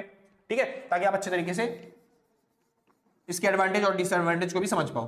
ठीक है? चलिए, तो पहले आपको मेथड पता होना चाहिए, तभी आप कर पाओगे ये सब चीजें। चलिए सॉल्व करते हैं। तो कह रहा है शो द स्टोर लेजर, मतलब आपको स्टोर लेजर बनाना है यूजिंग द लीफो मेथड, और उसके बाद वही 3 चीजें भी बोल सकते हैं आप उसे निकालने के लिए, कैलकुलेट करने के लिए। क्या? जैसे कि वो बोल सकता है आप निकालिए क्लोजिंग स्टॉक। क्या निकालिए? Closing stock. सिंपल। दूसरी चीज वो आपसे बोल सकता है कि आपको निकालना है क्लोजिंग यूनिट। क्या बोल सकता है? निकालिए क्लोजिंग यूनिट। ठीक है? तीसरी चीज वो आपसे बोल सकता है निकालिए, क्या निकालने के लिए? Cost of goods sold, COGS। तो ये चीजें आपसे बोल सकता है निकालने के लिए स्टोर लेजर के अंदर। कोई नहीं, हम प्रिपेयर करते हैं आराम से स्टोर लेजर। देखिए ये रहा स्टोर लेजर, और वो भी कौन सा method? Last in first out method. ठीक है? जो सबसे लास्ट में सामान आएगा पहले उसको इशू किया जाएगा, उसको बेचा जाएगा। सबसे पहले जो कॉलम होता है वो किसका होता है? डेट का कॉलम, आपको पता ही है पहले से। उसके बाद जो कॉलम होता है वो कौन सा? रिसिप्ट का। उसके बाद जो कॉलम होता है वो किसका होता है? इशूड का, जो आपने सामान इशू किया। और लास्ट में जो कॉलम होता है वो किसका होता है? बैलेंस का, जो भी आपके सामान बैलेंस बचा है आपके पास। ठीक है सर? चलिए, हर एक कॉलम के अंदर कितने कॉलम बनेंगे? 3। ठीक है? परफेक्ट। तो जो पहला कॉलम होता है वो किसका बनेगा, वो बने ओ, क्या कर दिया यार ये, हाँ भाई, तो जो पहला कॉलम बनेगा वो किसका बनता है, यूनिट्स का, दूसरा कॉलम प्राइस का, और तीसरा कॉलम वैल्यू का। तो ये रहा यूनिट्स, ये रहा प्राइस, और ये रहा वैल्यू, प्राइस वैल्यू, ये रहा यूनिट्स, प्राइस और वैल्यू। सिंपल सर, चलिए सॉल्व करना चालू करते हैं। क्वेश्चन में देखिए क्या कह रहा है, सबसे पहले कह रहा है 1 अप्रैल को, कौन सी तारीख को, अप्रैल, अप्रैल की पहली तारीख को हमारे पास बैलेंस बचा हुआ है 300 यूनिट, जिसकी वैल्यू कितनी है 600। अच्छा इस बार प्राइस नहीं दिया, इस बार क्या दे रखी है आपको, वैल्यू, तो यूनिट और वैल्यू में अमाउंट डालना है। तो 300 यूनिट बची है 600 के मतलब वैल्यू के हिसाब से, तो हमारे पास 300 यूनिट है जिनकी वैल्यू कितनी है 600।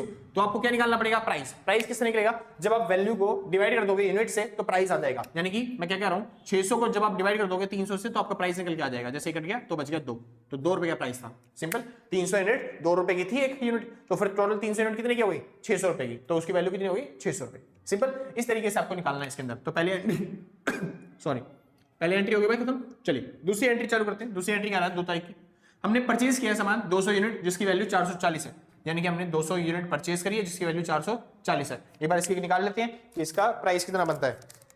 तो क्या करना है, वैल्यू को डिवाइड करना है यूनिट से, तो 440 को हम डिवाइड कर देंगे किससे, 200 यूनिट से, तो आपका आ गया 2.2, यानी कि उसका प्राइस कितना है 2.2। सिंपल, चलिए तो परचेज कर लिया सामान, तो लिख देते हैं एक बार। तो हमने 300 यूनिट पहले ले रखी थी 2 रुपए के हिसाब से, यानी 600 का सामान था पहले हमारे पास, फिर हमने 200 यूनिट और खरीदी 2.2 के हिसाब से, यानी हमारे पास सामान कितने का पड़ गया, 440 का और आ गया। सिंपल सर, बहुत अच्छे। तो यहाँ पे आपकी दो गई 2 एंट्री। इसके बाद एंट्री करते हैं 4 तारीख की। 4 तारीख को क्या हुआ, हमने इशू किया 150 यूनिट। कितनी यूनिट इशू हो रही है, 150 यूनिट मैंने सामान बेचा है। अब जब सामान बेचा है भैया, इसका प्राइस तो दिया ही नहीं, इसका प्राइस देगा भी नहीं सर, मैं आपको पहले सिखा चुका हूँ।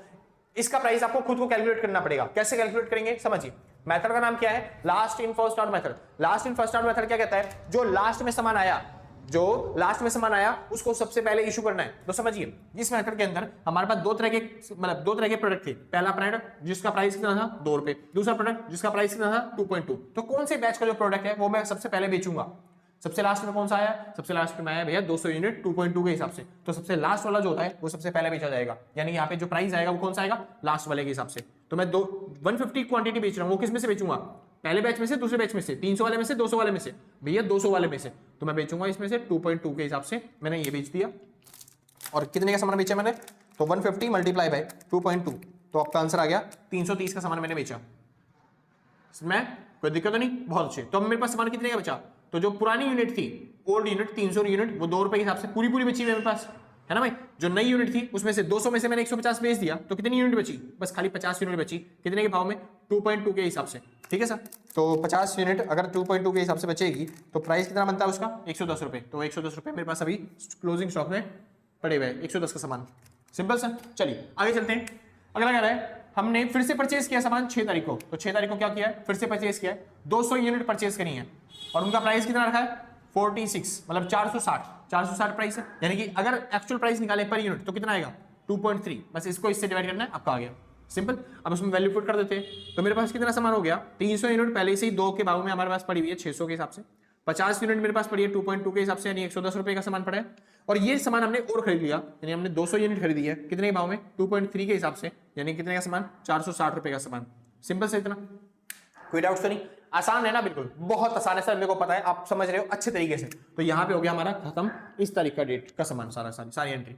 अगला हमने 11 तारीख को फिर इशू किया सामान, 11 तारीख को हमने इशू किया, कितने सामान इशू किया, 150 यूनिट बेची है, तो 150 फिर से यूनिट बेच रहे हैं। अब 150 यूनिट किस में से बेचेंगे sir, last in first out method है, जो सबसे लास्ट में आया उसमें से बेचो। तो 150 यूनिट में वो किस में से बेचनी है, 200 वाले में से, यानी 2.3 वाले में से। तो 2.3 वाले में से 150 यूनिट बेचेंगे, तो कितने की वैल्यू का सामान बेच दिया मैंने, यानी 2.3 के हिसाब से अगर मैं बेच रहा हूँ तो मैंने बेचा 345 रुपए का सामान, 345 रुपए का सामान मैंने बेच दिया। यानी अब जो बचा है मेरे पास क्लोजिंग स्टॉक, वो कितना बचा है, मेरे पास 300 यूनिट 2 रुपए के हिसाब से 600 का सामान बचा है, मेरे पास 50 यूनिट 2.2 के हिसाब से मेरे पास 110 का सामान बचा हुआ है, मेरे पास 200 यूनिट कितने के हिसाब से 2.3 के हिसाब से कितने का सामान बचा है 460 रुपए, सॉरी मेरे पास 200 यूनिट नहीं बची हैं, 200 में से तो मैं 150 यूनिट बेच चुका हूं, मेरे पास खाली 50 यूनिट बची है 2.3 के हिसाब से, यानी कितने का सामान बचा है मेरे पास मेरे पास बचा है 150 यूनिट मल्टीप्लाई बाय 2.3 यानी कि 150 नहीं 50 यूनिट, 50 यूनिट मल्टीप्लाई बाय, अरे लिख दिया 50 यूनिट मल्टीप्लाई में 2.3, मेरे पास हमारा बचा है 115 रुपये का। सिंपल सर, तो ये हमारा हो गया क्लोजिंग स्टॉक की फिर एंट्री। सिंपल सर, आगे चलते हैं। उसके बाद क्या हुआ, 19 तारीख को हमने फिर इशू किया, एक बार देख लो भाई आपको दिखाई दे रहा है या नहीं दे रहा। चलो अभी तो बहुत जगह है। हाँ जी, 19 तारीख को हमने फिर से सामान बेचा है, कितने का, 200 यूनिट, 200 यूनिट फिर बेची है। अब कौन से में से बेचूं सर, ये देखिए 200 यूनिट कितनी बेची है, एक बार समझ में आ रहा ना भाई, पक्का ना। हाँ, पेपर में भाई क्योंकि क्वेश्चन आएगा ऐसा और आपको करके भी आना पड़ेगा, तो इसलिए ध्यान से समझ लो अच्छे तरीके से। चलिए, तो मेरे को 200 यूनिट बेचनी है 19 तारीख को, मेरे को क्या करनी है, इशू करनी है 200 यूनिट। भैया प्राइस तो दिया नहीं, देगा भी नहीं, उसका प्राइस क्या है आपको खुद को कैलकुलेट करना पड़ेगा। तो अब 200 यूनिट देखो किस में से बेचोगे, लास्ट में फर्स्ट आउट मेथड है, जो लास्ट में आया सबसे पहले उसको बेचो। तो लास्ट में किसको बेचूंगा, इस बैच को, इस बैच के सामान में से बेचूंगा। तो 200 यूनिट बेचनी है, लेकिन भैया इस बैच में तो खाली 50 यूनिट बची है, तो कोई बात नहीं, 200 यूनिट टुकड़ों टुकड़ों में बेचो। 50 यूनिट 2.3 वाले बैच में से लेंगे, इसमें से कितनी यूनिट लेनी है, फिर से इसमें से पूरी 50 यूनिट किस में से ले रहे हैं हम, 2.2 वाले बैच में से। तो हमने कितनी यूनिट ले ली, 100 यूनिट ले ली। अभी भी कितना और यूनिट बेचनी है, 100 यूनिट और चाहिए, वो कहां से लेंगे 100 यूनिट, वो सबसे ऊपर वाले बैच में से, इसमें से, यानी कि कितना 2 रुपए के भाव में। यानी हमने कितने का सामान ले लिया, 115 का ये सामान लिया हमने, 110 का ये सामान बेच रहा हूँ, और इसमें से यानी 200 का सामान इसको बेच दिया। यानी मेरे पास जो स्टॉक पड़ा हुआ अब कितने का पड़ा हुआ, 300 में से 100 यूनिट तो बिक चुकी है, तो 200 रुपए का स्टॉक पड़ा हुआ, वो भी 2 रुपए के हिसाब से, यानी 400 रुपए का मेरे पास माल पड़ा हुआ। सिंपल, ये हुई 19 तारीख की एंट्री खत्म। समझ में आ गया भाई, बहुत अच्छे। अब चालू करते हैं भाई क्वेश्चन नंबर, मतलब एंट्री 22 तारीख को क्या किया है, 22 तारीख को हमने परचेज किया है, कितनी यूनिट खरीदी है भैया, 200 यूनिट खरीदी है, वो भी 480 की वैल्यू के हिसाब से। समझ में आया, तो हमने परचेज करी है 200 यूनिट, हो गया 480 की वैल्यू के हिसाब से, ये रहा। सिंपल, अब बस इसको इससे डिवाइड कर दो, प्राइस आ जाएगा, कितना आएगा 2.4। सिंपल, अरे बिल्कुल इतना ही सिंपल है यार, इससे सिंपल मैं कुछ करवा ही नहीं सकता, बता ही नहीं सकता भाई, बहुत सिंपल है चैप्टर। ठीक है, हाँ जी, तो इतनी सामान बचा हुआ है। अब देखो पहले से मेरे पास सामान था 200 यूनिट, 2 रुपए के हिसाब से, यानी 400 रुपए का सामान मेरे पास पहले से पड़ा हुआ था। मैंने और सामान कितना खरीदा, मैंने 200 यूनिट और खरीदी, तो वो भी आ गया स्टॉक के अंदर, कितने के हिसाब से, 2.4 के हिसाब से, और कितने का सामान, 480 का सामान। ये हो गया हमारा क्लोजिंग स्टॉक 22 तारीख का। ठीक है भाई, चलिए आगे चलते हैं। 22 तारीख के बाद 27 तारीख को हम फिर इशू कर रहे हैं, तो 27 तारीख को मैंने फिर माल बेचा, कितनी यूनिट बेची, 250 यूनिट। किस में से बेचूंगा सबसे पहले, जो सबसे लास्ट में आया था सामान उसको सबसे पहले बेचना है, तो 250 यूनिट जो बेचनी है किस में से लूंगा सबसे पहले, इसमें से। तो इसमें से अगर मैं ले रहा हूँ 250 यूनिट, तो सबसे पहले सुनिए ध्यान से, यहाँ पे कितनी यूनिट है, बस खाली 200 यूनिट है, तो इस बैच में से मैं खाली 200 यूनिट ले पाऊंगा, बाकी की 50 यूनिट किस में से लेनी है, वो अगले बैच में से लेनी है, यानी 2.4 वाले बैच में से मेरे को लेनी है 200 यूनिट, और जो 2 वाला बैच है उसमें से 50 यूनिट लेंगे, यानी टोटल मैंने सामान कितने ले लिया, 480 का तो पहला बैच सामान वैल्यू, और 5 दूनी 100, ये 100 रुपए का इसका सामान, यानी मेरे पास जो सामान बचा होगा, मेरे पास बचा होगा 100 यूनिट, वो भी कितने के हिसाब से, 100 यूनिट बची होगी 2 रुपए के हिसाब से, यानी 200 रुपए का सामान मेरे पास बचा होगा। सिंपल, खत्म, आसान था भाई, कोई दिक्कत नहीं, मुबारक हो, आपका ये जो मेथड है खत्म हो गया, मतलब ये वाला सवाल भी क्या हो गया, सॉल्व हो गया। सिंपल से, बहुत अच्छे, और करते भाई, तो ये वाला सवाल भी सॉल्व हो गया। अब इसके अंदर क्या निकालना था आपको, सबसे पहले क्लोजिंग स्टॉक निकालना है। क्लोजिंग स्टॉक देखो, ये बैलेंस आपके पास सामान बचा हुआ है, तो महीने के एंड में आपके पास क्लोजिंग यूनिट कितनी बची है, इसको हम बोलते हैं क्लोजिंग यूनिट। क्या बोलते हैं, क्लोजिंग यूनिट। सिंपल, कितनी यूनिट बची है क्लोजिंग यूनिट, अरे यार क्लोजिंग यूनिट 100 यूनिट बची है। सिंपल, तो क्लोजिंग यूनिट आ गई 100। क्लोजिंग स्टॉक किसको बोलते हैं, इसको बोलते हैं क्लोजिंग स्टॉक। कितना बचा है हमारे पास, उसकी वैल्यू कितनी है सामान की, 200 रुपए, यानी कि 100 यूनिट बची है, 2 रुपए का इसका प्राइस है, यानी कितना सामान बचा है हमारे पास, 200 रुपए का। Simple sir. अच्छा, अब बात कर दिया कॉस्ट ऑफ गुड्स सोल्ड की। कॉस्ट ऑफ गुड्स सोल्ड कैसे निकलता है, जो भी सामान आपने बेचा है उसका टोटल कर दो कॉस्ट, इसमें कॉस्ट ऑफ गुड्स सोल्ड आ जाएगा, यानी कि कितने का सामान आपके पास बचा है, कॉस्ट ऑफ गुड्स सोल्ड कितने का सामान बेचा है, पहला 330 का, प्लस में दूसरा सामान 345 का, ठीक है भाई, एक सेकंड, 330 जमा में 345, ठीक है, और जमा में फिर 115 का सामान बचा है, फिर उसके बाद कितने का बेचा है सामान, हमने बेचा है 110 का, फिर हमने बेचा है 200 का, फिर हमने बेचा है 480 रुपए का सामान, ठीक है, और लास्ट में 100 रुपए का सामान हमने और बेच दिया, तो सामान टोटल जो बेचा है वो 1680 का बेचा है, यानी कॉस्ट ऑफ गुड्स सोल्ड कितना आ गया हमारा, 1680। सिंपल से देख लो भाई, एक बार दिख रहा है या नहीं दिख रहा भाई, और शिट मैन, यही दिक्कत हो जाती है भाई, दिख रहा। चलिए नोट कर लो भाई फटाफट जिसको नोट करना है, ठीक है, फिर आगे चलते हैं। समझ आ गया भाई, बहुत अच्छे। तो अगर आपको भाई कंसेप्ट समझ में आ गया, अगर आपको अच्छा लगा तो वीडियो को लाइक सब्सक्राइब करके पक्का जाना, और आपने पहले तक रखा है तो कोई बात नहीं यार, कोई आपत्ति नहीं आ रही है, मतलब अगर आपने पहले तक रखा है तो दिल से थैंक यू, ठीक है भाई, हाँ जी, और आपने पहले तक नहीं कर रखा कोई बात नहीं यार, आराम से करते हो बाद में, कोई आप पता नहीं आ रही है, हम भी यही हैं, आप भी यही हो, मिलते हैं आपके एग्जाम के बाद, है ना भाई। अभी कहाँ टॉपिक रह रहा है भाई बहुत सारा, समझिए। ये तीसरा मेथड था जिसको हम बोलते हैं last and first order method, और इसके हम पढ़ते हैं एडवांटेज, ठीक है। इसके फायदे क्या है, इस मेथड को यूज करने के फायदे क्या है। एक बार भाई वापस एंगल ठीक कर दूं, कभी दिक्कत होता है बाद में, ठीक है। चलिए शुक्रिया सर। चलिए तो अब बात आती है एडवांटेज की। एडवांटेज क्या है, पहला एडवांटेज, पहला फायदा है सर इस मेथड को यूज करने का, stock issued at more recent price. जो स्टॉक होता है उसको रीसेंट प्राइस पे बेचते हैं, मतलब कि फॉर एग्जांपल मेरे पास ए स्टॉक आया, देखो इसी में बता देता हूं ना, जो मोस्ट रीसेंट प्राइस होता है ना उस पे बेचा जाता है मार्केट में। जैसे याद है पुराना जो मेथड था फीफो मेथड, उसके अंदर क्या होता था, जो पुराना स्टॉक आता था मेरे को पुराने प्राइस पे बेचना पड़ता था। अगर वो प्राइस पे मैंने मान लो उस टाइम पे पुराने जमाने में मैंने महंगे प्राइस पे खरीद लिया, तो मेरे को इस टाइम पे भी महंगे प्राइस पे वो पुराना स्टॉक बेचना पड़ेगा, तो मेरे को लॉस होने की संभावना बढ़ जाती थी। लेकिन यहाँ पे जो स्टॉक बेचा जा रहा है, जो रीसेंट स्टॉक आया वो रीसेंट सबसे पहले जाता है, समझे। जो मोस्ट रीसेंट प्राइस होता है ना, उसी प्राइस पे क्या होता है मार्केट में माल बिकता है, यानी मार्केट में जो माल बिक रहा है, जिस प्राइस पे माल बिक रहा है उसी प्राइस पे हम भी माल बेच सकते हैं, इस मेथड का यूज करके, समझ में। ठीक, आगे चलते हैं। Simple and easy to understand, ये वाला मेथड क्या होता है, बहुत सिंपल होता है, बहुत आसान होता है समझने के लिए, समझ में। हाँ जी, और इसी वजह से इनकी जो क्लोरिकल कॉस्ट होती है ना वो कम लगती है। कहाँ लिखा भाई, कहीं तो लिखा था नहीं सॉरी, सिंपल होता है, इजी होता है, ठीक है भाई। आगे चलते हैं। रियलिस्टिक कॉस्ट, इसमें जो होती है ना वो कॉस्ट क्या होती है, रियलिस्टिक कॉस्ट होती है। रियलिस्टिक कॉस्ट मतलब क्या होता है कि इसके अंदर जो वैल्यू होती है, जो मार्केट प्राइस चल रहा है उसी के हिसाब से हम कॉस्ट लेके चल रहे होते हैं, यानी जितने ये सामान मार्केट में बिक रहा होता है हम भी उसी हिसाब से सामान क्या हो रहे होते हैं, बेच रहा होता है, हम भी उसी सामान हिसाब से सामान जो होता है बेच रहे होते हैं। इसी वजह से जो रिसेंट प्राइस होता है उसी प्राइस पे सामान हम बेच रहे हैं, इसी वजह से जो मार्केट में चल रही है चीजें उसी का प्राइस और हमारी चीजों का प्राइस सेम होता है। तो जो कॉस्ट होती है वो कैसी होती है भाई, बिल्कुल रियलिस्टिक कॉस्ट होती है, बिल्कुल असली कॉस्ट होती है। उसके बाद ये जो होता है इससे ना भाई मतलब कि हेज मिलता है, हेज अगेंस्ट इन्फ्लेशन और डिफ्लेशन। हेज मतलब होता है बचाव, ये जो हेज है ना भाई, हेज मतलब क्या होता है, बचाव, हेज मतलब बचाव। तो हमें बचाव मिलता है किससे, इन्फ्लेशन और डिफ्लेशन से। अगर मान लो हमने जो सामान खरीदा था 2 रुपए का, अगर मान लो मार्केट में हमने 1 रुपए में कोई सामान बेच रहा है तो लोग उसी से जाके खरीदेंगे, 1.5 रुपए में कोई सामान बेच रहा है तो लोग उसी से जाके खरीदेंगे, हमारा माल क्या बिक ही नहीं पाएगा, क्योंकि वो सामान हमने पुराने जमाने में कितने में खरीद लिया, 2 रुपए में खरीद लिया। लेकिन ये वाला मेथड क्या आता है, अगर आपने 2 रुपए में खरीद लिया कोई बात नहीं,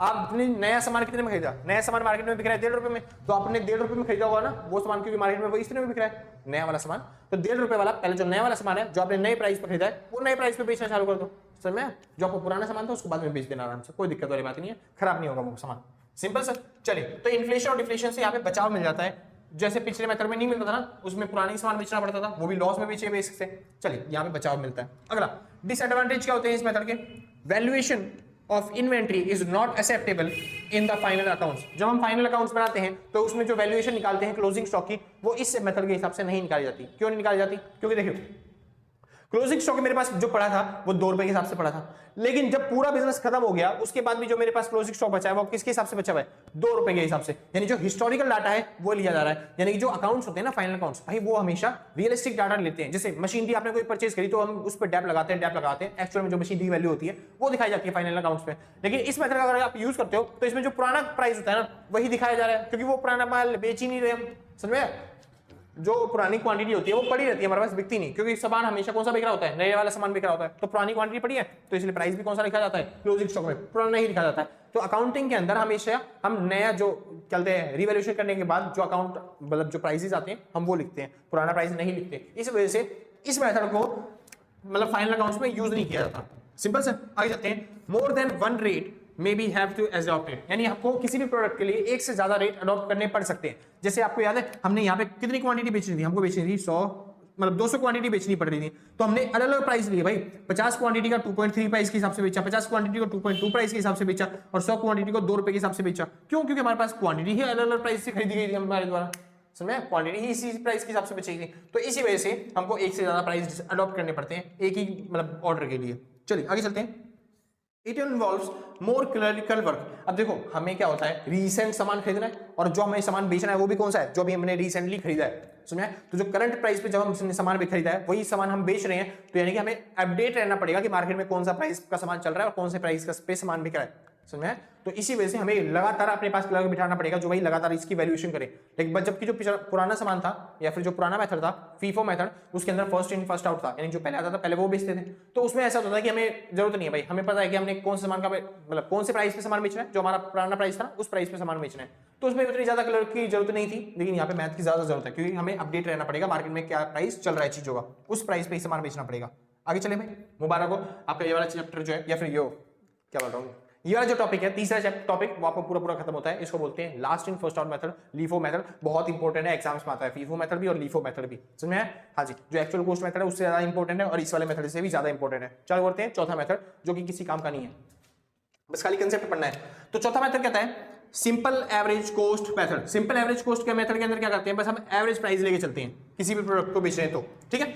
इन this method all the materials received are merged into existing या फिर एग्जिस्टिंग स्टॉक ऑफ मटेरियल, समझ में? जिससे उनकी आइडेंटिटी क्या हो जाती है, लॉस्ट हो जाती है। मतलब जो भी हमने सामान खरीदा उसको मर्ज कर दिया जाता है और एक ही प्राइस डिसाइड किया जाता है। फॉर एग्जांपल के तौर पे मैंने 100 यूनिट खरीदी 2 रुपए के भाव में, मैंने 100 यूनिट खरीदी 3 रुपए के भाव में, फिर मैंने 100 यूनिट और खरीदी वो भी कितने भाव में, 4 रुपए के भाव में। तो हमको क्या करना पड़ेगा, इन तीनों को मर्ज करके एक प्राइस डिसाइड करना पड़ेगा, ताकि हमें बार बार चेंज करना ना पड़े कि भाई ये वाला इतनी क्वांटिटी इतने में बेच रहा हूँ, इतनी क्वांटिटी इतने में बेच रहा हूँ, एक ही प्राइस डिसाइड करना पड़ेगा। तो कैसे करते हैं, हम ऐसे करते हैं 2 + में 3 + में 4, यानी कि दोनों को 3 को जोड़ के 3 से डिवाइड कर दिया, यानी कि एवरेज ले लिया इनका। तो कितना हो गया ये हो गया 4 5 6 7 8 9, 9 बटे में 3, यानी कितना आ गया, सॉरी कितना आ गया, कितना आ गया बता दो ना। हाँ जी, तो ये आ गया 3। तो ये आपको 3 रुपए में जो प्राइस है वो आपको क्या करना पड़ेगा, बेचना पड़ेगा। बता नहीं रहे, नोट हो रहा है ना? हाँ समझ गया भाई, कोई दिक्कत नहीं ना, आसान था। बस इसी तरीके से आपको क्या करना है, वो सामान बेचना है, यानी जो भी आपका एवरेज प्राइस आएगा उस प्राइस पे हम सामान क्या कर देते हैं, बेच देते हैं। कोई दिक्कत नहीं। एक और समझाता हूँ इसी क्वेश्चन को, सुनिए। यहाँ पे एवरेज प्राइस लेना होता है, जैसे यहाँ पे हम बेच रहे हैं ना, कभी 2.2 में कभी 2.2 में, अलग अलग प्राइसेस पे बेच रहे हैं, क्योंकि अलग प्राइस पे सामान खरीदा भी गया था। लेकिन यहाँ पे आप किसी भी प्राइस में खरीदो, लेकिन जब बेचने जाओगे तो यहाँ पे हर बार वही प्राइस आएगा जो आपका एवरेज प्राइस होगा। जैसे कि मैंने एक सामान खरीदा, मतलब मान लो मैंने 100 क्वांटिटी खरीदी 12 रुपए के भाव में, हमने 500 क्वांटिटी खरीदी 13 के भाव में, और हमने 700 क्वांटिटी खरीदी हमने कितने के भाव में, 14 के भाव में। तो क्वांटिटी का मेजर नहीं करना, बस खाली प्राइस देखो, एवरेज निकालो। 12 जमा में 13 जमा में 14, एवरेज कितना आएगा। तो तीनों को जोड़ के आपको किससे डिवाइड करना है, 3 से। तो मैंने तीनों को जोड़ दिया, कितना हो गया 39/3, कितना हो गया 13। तो आपका आंसर कितना आ गया 13। तो इस तरीके से आपको एवरेज प्राइस निकालना है, और एवरेज प्राइस निकालने के बाद जो भी प्राइस आएगा उस प्राइस पे क्या करोगे, स्टॉक को बेचोगे। सिंपल। इसका क्वेश्चन एग्जाम्स में आता ही नहीं, हमें सीधा देगा तो वो एवरेज मतलब वेटेड एवरेज मेथड देगा, जिसके अंदर वेट को भी इंक्लूड करना पड़ेगा, तब करेंगे। तो उसका भी क्वेश्चन करते हैं एक बार फटाफट से। इस मेथड का क्वेश्चन नहीं करना। तो आपके कितने मेथड खत्म हो गए, 4 मेथड खत्म हो गए, समझ में? अभी भी कितने मेथड बाकी हैं, 8 मेथड बाकी हैं। तो भाई चालू करते हैं फटाफट से, ठीक है। चलिए 2 मेथड करेंगे, फिर आपकी वीडियो खत्म, फिर 10 अगली वीडियो में समझाएंगे भाई बाकी कंसेप्ट। थक गया मैं कराते कराते, ठीक है। हाँ भाई शुक्र है। चलिए फिर, तो भाई आज की ये लास्ट वीडियो मतलब लास्ट पार्ट है जो आपको खत्म करना है, ठीक है। उसके बाद हम चलते अगली वीडियो में करेंगे बाकी चीजें, शुक्र थे भाई। तो टॉपिक का नाम आता है sir weighted average cost method. तो इसके अंदर क्या करना है हमें, जैसे सिंपल एवरेज कॉस्ट मेथड किया था, इसके बाद आपने इससे साथ वही सेम टॉपिक यहाँ पे वेटेड एवरेज कॉस्ट मेथड के अंदर। तो सिंपल एवरेज कॉस्ट मेथड के अंदर हमने क्या किया था, सिंपल एवरेज कॉस्ट मेथड के अंदर हमने क्या किया था, इससे पहले वाला जो मेथड था उसमें अगर यूनिट्स का प्राइस दे रखा है, जैसे हमने 100 यूनिट खरीदी 10 रुपए के प्राइस में, फिर हमने 200 यूनिट खरीदी 12 रुपए के प्राइस में, फिर हमने 300 यूनिट खरीदी कितने के प्राइस में, 14 रुपए के प्राइस में। तो हमको खाली प्राइस का एवरेज लेना था, यानी 10 प्लस में 12 प्लस में 14 इनका एवरेज लेंगे तो कितना आ जाएगा, मतलब कि 3 यूनिट का एवरेज ले लिया हमने तो कितना हो गया मतलब कि 360 बटे में 3 और कट के आ गया 12। सिंपल से मतलब 360 कह रहा हूँ 3 36 36 बटे में 3 बटे में क्या आ गया 12। जब हम इशू करने जाएंगे ना कोई भी क्वांटिटी तो हम कितने में इशू करेंगे, 12 रुपए में इशू करेंगे, सिंपल से। लेकिन यहाँ पे क्या है, ये वेटेड एवरेज कॉस्ट मेथड है। वेटेड एवरेज कॉस्ट के अंदर हमको ना पूरी कॉस्ट के हिसाब से वैल्यूएशन करनी पड़ती है, जैसे कि हम कॉस्ट भी लेके चलेंगे इस मेथड के अंदर। तो इस मेथड के अंदर करना क्या है, हमारे पास टोटल देखो मैंने खर्चा कितना किया, मैंने टोटल खर्चा किया ये 100 मल्टीप्लाई में 10 का, यानी मैंने 1000 यूनिट का खर्चा किया, 1000 रुपए का खर्चा किया, ठीक है। दूसरी बार मैंने खर्चा किया 100 मल्टीप्लाई में सॉरी 200 मल्टीप्लाई में 12 रुपए का, यानी 12 दूनी कितना हो गया 24, यानी 2400 रुपए का खर्चा किया। तीसरी बार मैंने करा 300 रुपए का खर्चा, 300 मल्टीप्लाई में 14 14 24 43 36 सॉरी 14 28 44 42, अरे क्या कर रहा हूँ मैं 14 जब 41 जब 28 43 जब 42, ठीक है भाई कोई दिक्कत नहीं, ठीक। चलिए तो 4200 रुपए का मैंने खर्चा कर दिया ठीक है भाई, हाँ जी हो जाते कई बार।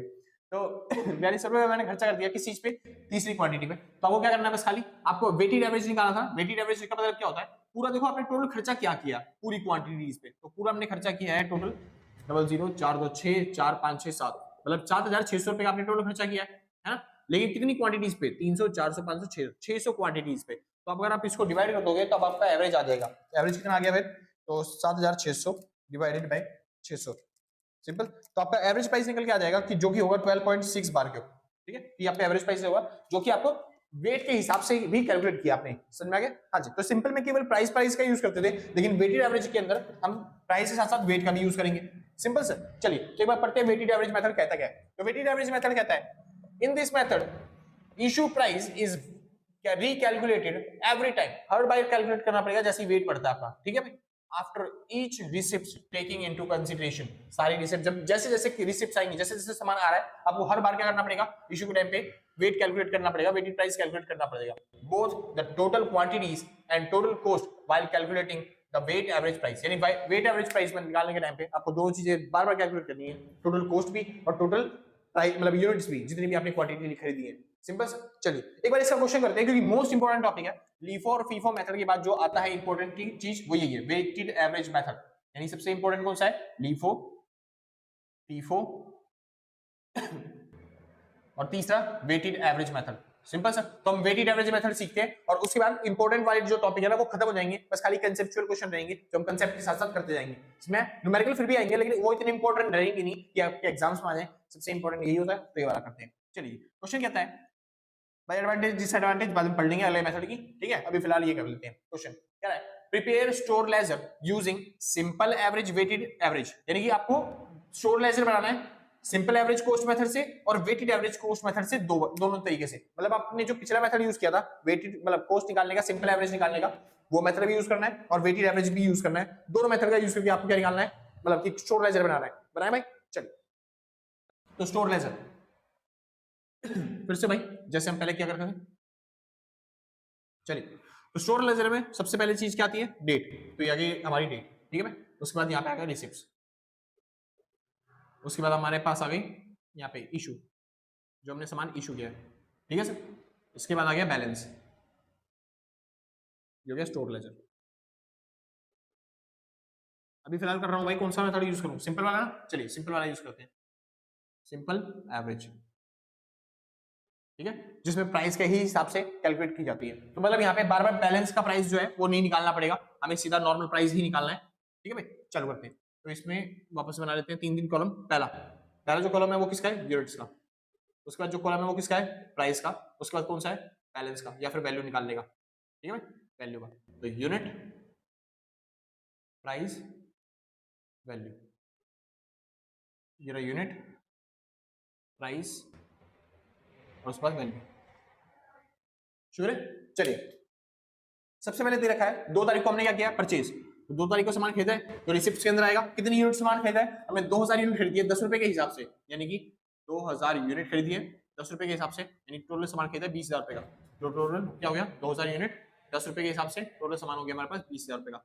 सिंपल, बढ़िया, पहली एंट्री आपने खत्म कर दी, बहुत अच्छे, मुबारक हो, बधाइयां। ठीक है भाई, चलिए दूसरी एंट्री कर रहे हैं, फिर से सामान खरीद रहे हैं 300 यूनिट 12 रुपए के हिसाब से। तो फिर से सामान खरीदा तो 30 मतलब कौन सी तारीख को, 6 तारीख को, सॉरी। तो 6 तारीख को सामान खरीदा आपने कितनी यूनिट, 300 यूनिट, कितने रुपए के हिसाब से, 12 के हिसाब से, तो गया 36 3600 रुपए। ठीक है भाई, तो आपने क्या करा, टोटल सामान देखो। अब यहाँ पे बैलेंस में थोड़ी गड़बड़ है।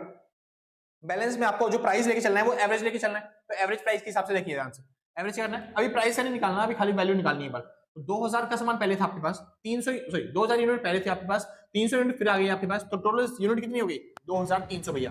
हाँ जी, 2300 यूनिट हो गई आपके पास। समझ में, प्राइस कैलकुलेट नहीं करना क्योंकि प्राइस इंपॉर्टेंस नहीं रखता है यहाँ पे। प्राइस केवल तब कैलकुलेट करना है जब आप सामान को इशू करने जाओगे। जब क्या करने जाओगे, इशू करने जाओगे, तब हम प्राइस कैलकुलेट करेंगे, वरना प्राइस कैलकुलेशन की जरूरत है ही नहीं। आपको क्या निकालना है, खाली यूनिट और वैल्यू, यानी जो भी टोटल कॉस्ट बनती है उसकी वो। चलिए, तो 20,000 का सामान आपने पहले खरीद रखा था, आपने सामान कितने और खरीदा, 3,600 का, तो टोटल सामान कितने का हो गया, ये हो गया 23,600 रुपए का। समझ में आ गया। आप चाहो तो वैसे एवरेज कर सकते हो, लेकिन मत करो, सबसे बेस्ट रहता है भाई। समझ में, ठीक, इसको ऐसे ही छोड़ दो, ऐसे ही करना है आपको एग्जाम में भी, और बुकों में भी ऐसे ही लिखा हुआ है। ठीक है, चलो करते हैं अगला। नोवी एंट्री क्या रहे, हम सेल कर रहे हैं कितनी यूनिट, 1200 यूनिट। चलिए जी, 9 तारीख को हम सेल कर रहे हैं 1200 यूनिट। अब 1200 यूनिट कर रहे हैं भैया, प्राइस क्या लेके चले, तो प्राइस क्या मैंने बताया आपको, क्या लेना पड़ेगा, एवरेज लेना पड़ेगा। तो पहले प्राइस देखो कितना था, पहली जब क्वांटिटी खरीदी 10, दूसरी बार क्वांटिटी खरीदी तब कितना प्राइस था 12, तो उसका एवरेज कितना आएगा, तो इसका एवरेज आ गया भाई 10 जमा में 12 बटे में 2, जो कि कितना हो गया 10 और 12 ये हो गया भाई 22, 22 बटे में 2 कितना हो गया, ये हो गया 11। तो आपका एवरेज कितना आ गया 11। तो हम 11 के हिसाब से क्या करेंगे, इशू करेंगे। तो 11 के हिसाब से हमने 1200 क्वांटिटी इशू कर दी। तो कितने का सामान इशू कर दिया भाई, 1200 क्वांटिटी है ना, 1200 मल्टीप्लाई बाय 11 के हिसाब से, तो सामान इशू कर दिया भाई 13,200 रुपए का। तो 13,200 रुपए का हमने सामान इशू कर दिया, सिंपल। अब देखिए ध्यान से, 2300 क्वांटिटी हमारे पास पहले पड़ी थी। कितनी क्वांटिटी पड़ी थी 2300, उसमें से हमने कितनी क्वांटिटी इशू कर दी, 1200 क्वांटिटी इशू कर दी। तो माइनस कर देंगे इसमें से 1200 क्वांटिटी, तो हमारे पास अभी भी कितना सामान पड़ा होगा, हमारे पास पड़ा होगा 1100 रुपए का सामान, मतलब 1100 यूनिट पड़ी होंगी क्वांटिटी में, सिंपल। चलिए अब वो जो सामान था हमारे पास पहले कितने का था, वो जो सामान था 2300 क्वांटिटी, वो थी 23,600 रुपए की। हमने कितने का सामान बेच दिया, हमने 13,200 रुपए का सामान बेच दिया। तो 23,600 में से जब हम 13,200 रुपए का सामान बेच देंगे तो फिर भाई कितने का सामान बचेगा हमारे पास, तो हमारे पास बचेगा 10,400 रुपए का सामान, सिंपल भाई 10,400 रुपए का सामान बचेगा, ये उसकी होगी कॉस्ट। बढ़िया भाई, मुबारक हो, आपने ये वाली एंट्री भी कर दी।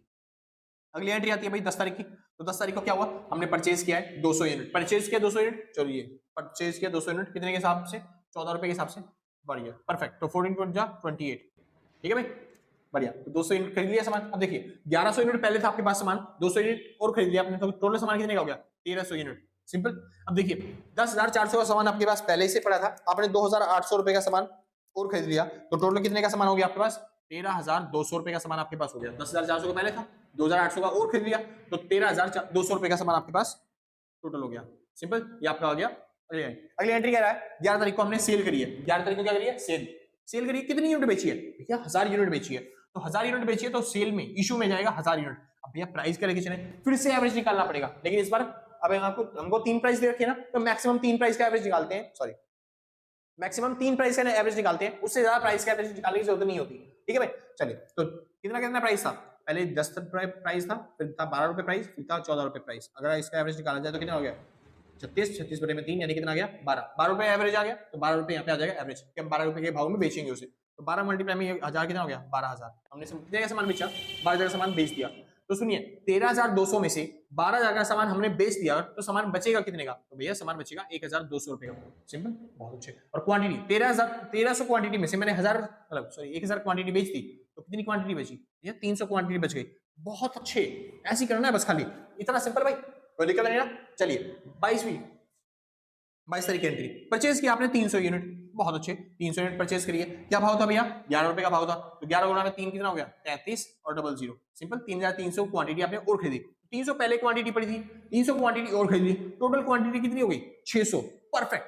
1200 क्वांटिटी देखो पहले पड़ी थी, कितनी क्वांटिटी पहले, 1200 रुपए का सामान पहले पड़ा था, आपने सामान कितने का और खरीद लिया, तो 3,300 का सामान और खरीद लिया, तो 1200 जमा में 3,300, टोटल सामान कितने हो गया 4,500 रुपए का। तो 4,500 रुपए का आपके पास सामान पड़ा हुआ है, सिंपल सर, कोई दिक्कत नहीं, बहुत अच्छी। इसी तरीके से आपको क्वेश्चन करना है। फिर आपने फिर सेल कर दिया, कितनी यूनिट 200 यूनिट बेची, चलिए जी सेल की एंट्री कर लेते हैं एक बार, थोड़ा सा और नीचे बस, लास्ट एंट्री है। तो सेल की एंट्री कौन सी तारीख को 31 तारीख को, 31, ठीक है भाई।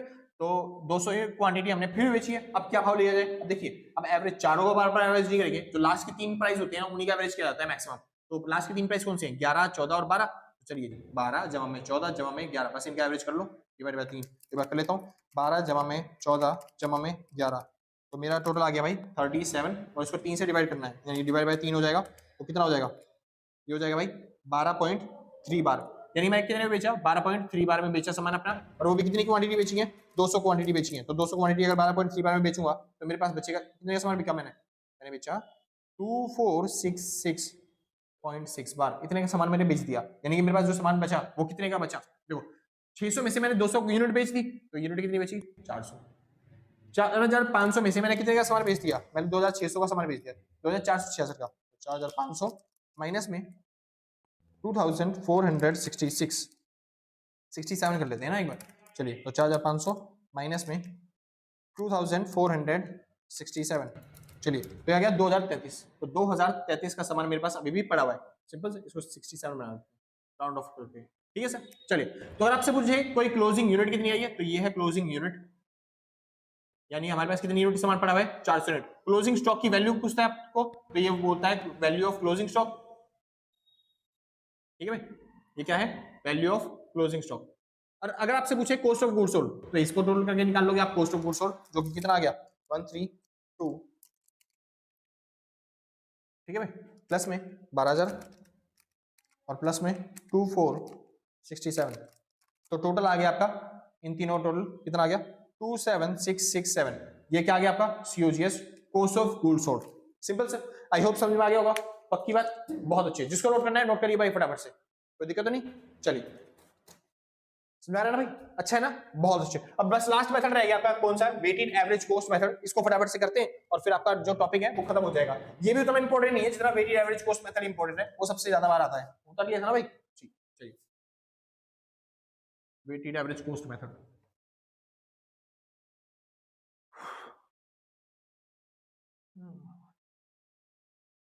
चलिए शुक्र है, बढ़िया। तो अगर आप वीडियो अच्छी लग रही हो तो भाई लाइक से सब्सक्राइब करके पहुंच जाना। और अगर आपको नोट्स परचेज करने हैं तो इस नंबर पे कांटेक्ट करके आप नोट्स परचेज कर सकते हो, जो भी मिनिमम अमाउंट होगा वो व्हाट्सएप पे पेमेंट करके नोट्स परचेज कर लेना, सिंपल से। हाँ जी, बस चलते, मेरे को पता है मेरी राइटिंग बहुत ज्यादा गंदी है, तो मैं जो नोट्स है वो इस राइटिंग में बनाता ही नहीं सर, वो कंप्यूटर टाइपिंग में नोट्स होते हैं, आप आराम से परचेज करोगे, सिंपल सा टॉपिक होगा, समझ में भी आ जाएगा, ठीक है, पूरी बुक पढ़ने की जरूरत नहीं पड़ेगी। हाँ, नोट्स उनके लिए नहीं है सर कि आप पूरा साल, अगर जैसे 2-3 महीना है आपके पास तो आप तैयारी करो, वीडियो पढ़ के आराम से खुद के नोट्स बनाओ, लेकिन नोट्स उनके लिए है जिनके पास तैयार करने के लिए इतना टाइम है ही नहीं, आपके पास 1 महीना रहेगा, 15 दिन रहेगा, तो फिर आप आराम से नोट्स परचेज करके फटाफट से पढ़ सकते हो। कि पूरी 400 पेज की बुक, 500 पेज की बुक आपको पढ़ने से अच्छा 50-60 पेज के अंदर आपका काम कंप्लीट हो जाता है, तो इस वजह से थोड़ी सी मेहनत लगती है नोट्स बनाने में, तो इसलिए प्राइस भी थोड़ा सा रखा जाता है भाई, 150 से 200 रुपए में मिल रहा है प्राइस, ठीक है। आप एक बार जाके कॉन्टैक्ट करोगे तो फिर प्राइस के बाद सस्ते में मिल जाए आपको, डिस्काउंट भी चल रहा होता है हमारे पास कई बार, ठीक है, तो आपको मिल जाएगा उस टाइम पे, ठीक है सर, बढ़िया। यही नंबर दे रखा आपको 8059, बस कोशिश करना है कि आप कॉल ना करो, कॉल करने में कभी आप बिजी मिलोगे कभी हम बिजी मिलेंगे, तो दिक्कत बहुत ज्यादा हो जाती है, तो आप व्हाट्सएप करो ना, हम जल्दी से जल्दी रिप्लाई करेंगे, ठीक है भाई। चलिए शुरू करते हैं भाई वेटेड एवरेज कॉस्ट मेथड। तो वेटेड एवरेज कॉस्ट मेथड करना कैसे, बहुत सिंपल सर, वही जैसे आप पहले करते थे, सबसे पहले डेट, उसके बाद क्या आएगा आपका रिसिप्ट्स, ठीक है भाई, उसके बाद आपका आएगा इशू। भाई फॉर्मेट ज्यादा अच्छे तरीके से नहीं बनाना, मैं थक गया हूँ, ठीक है, बनाते बनाते, ठीक है, अपने आप देख लेना। उसके बाद यहाँ पे आता है यूनिट, रुपीज और उसके बाद वैल्यू, ठीक है सर, यूनिट, रुपीज और वैल्यू, यूनिट, रुपीज और वैल्यू। चलिए शुक्र है। तो फिलहाल क्वेश्चन में क्या कर रहे हैं, वेटेड एवरेज मेथड का यूज करना है, हाँ जी बिल्कुल ठीक है। 2 तारीख को हम परचेज कर रहे हैं 2000 यूनिट 10 रुपए के भाव में। चलिए 2 तारीख को हमने क्या किया, परचेज किया 2000 यूनिट 10 रुपए के भाव में, यानी टोटल सामान कितने का खरीदा हमने, 20,000 का, परफेक्ट। तो बैलेंस में कितना आएगा कि हमने 2000 यूनिट ले रखी है 10 रुपए वाली 2000 के भाव में, मतलब 20,000 का सामान, सिंपल से वो बारह को पहली एंट्री खत्म।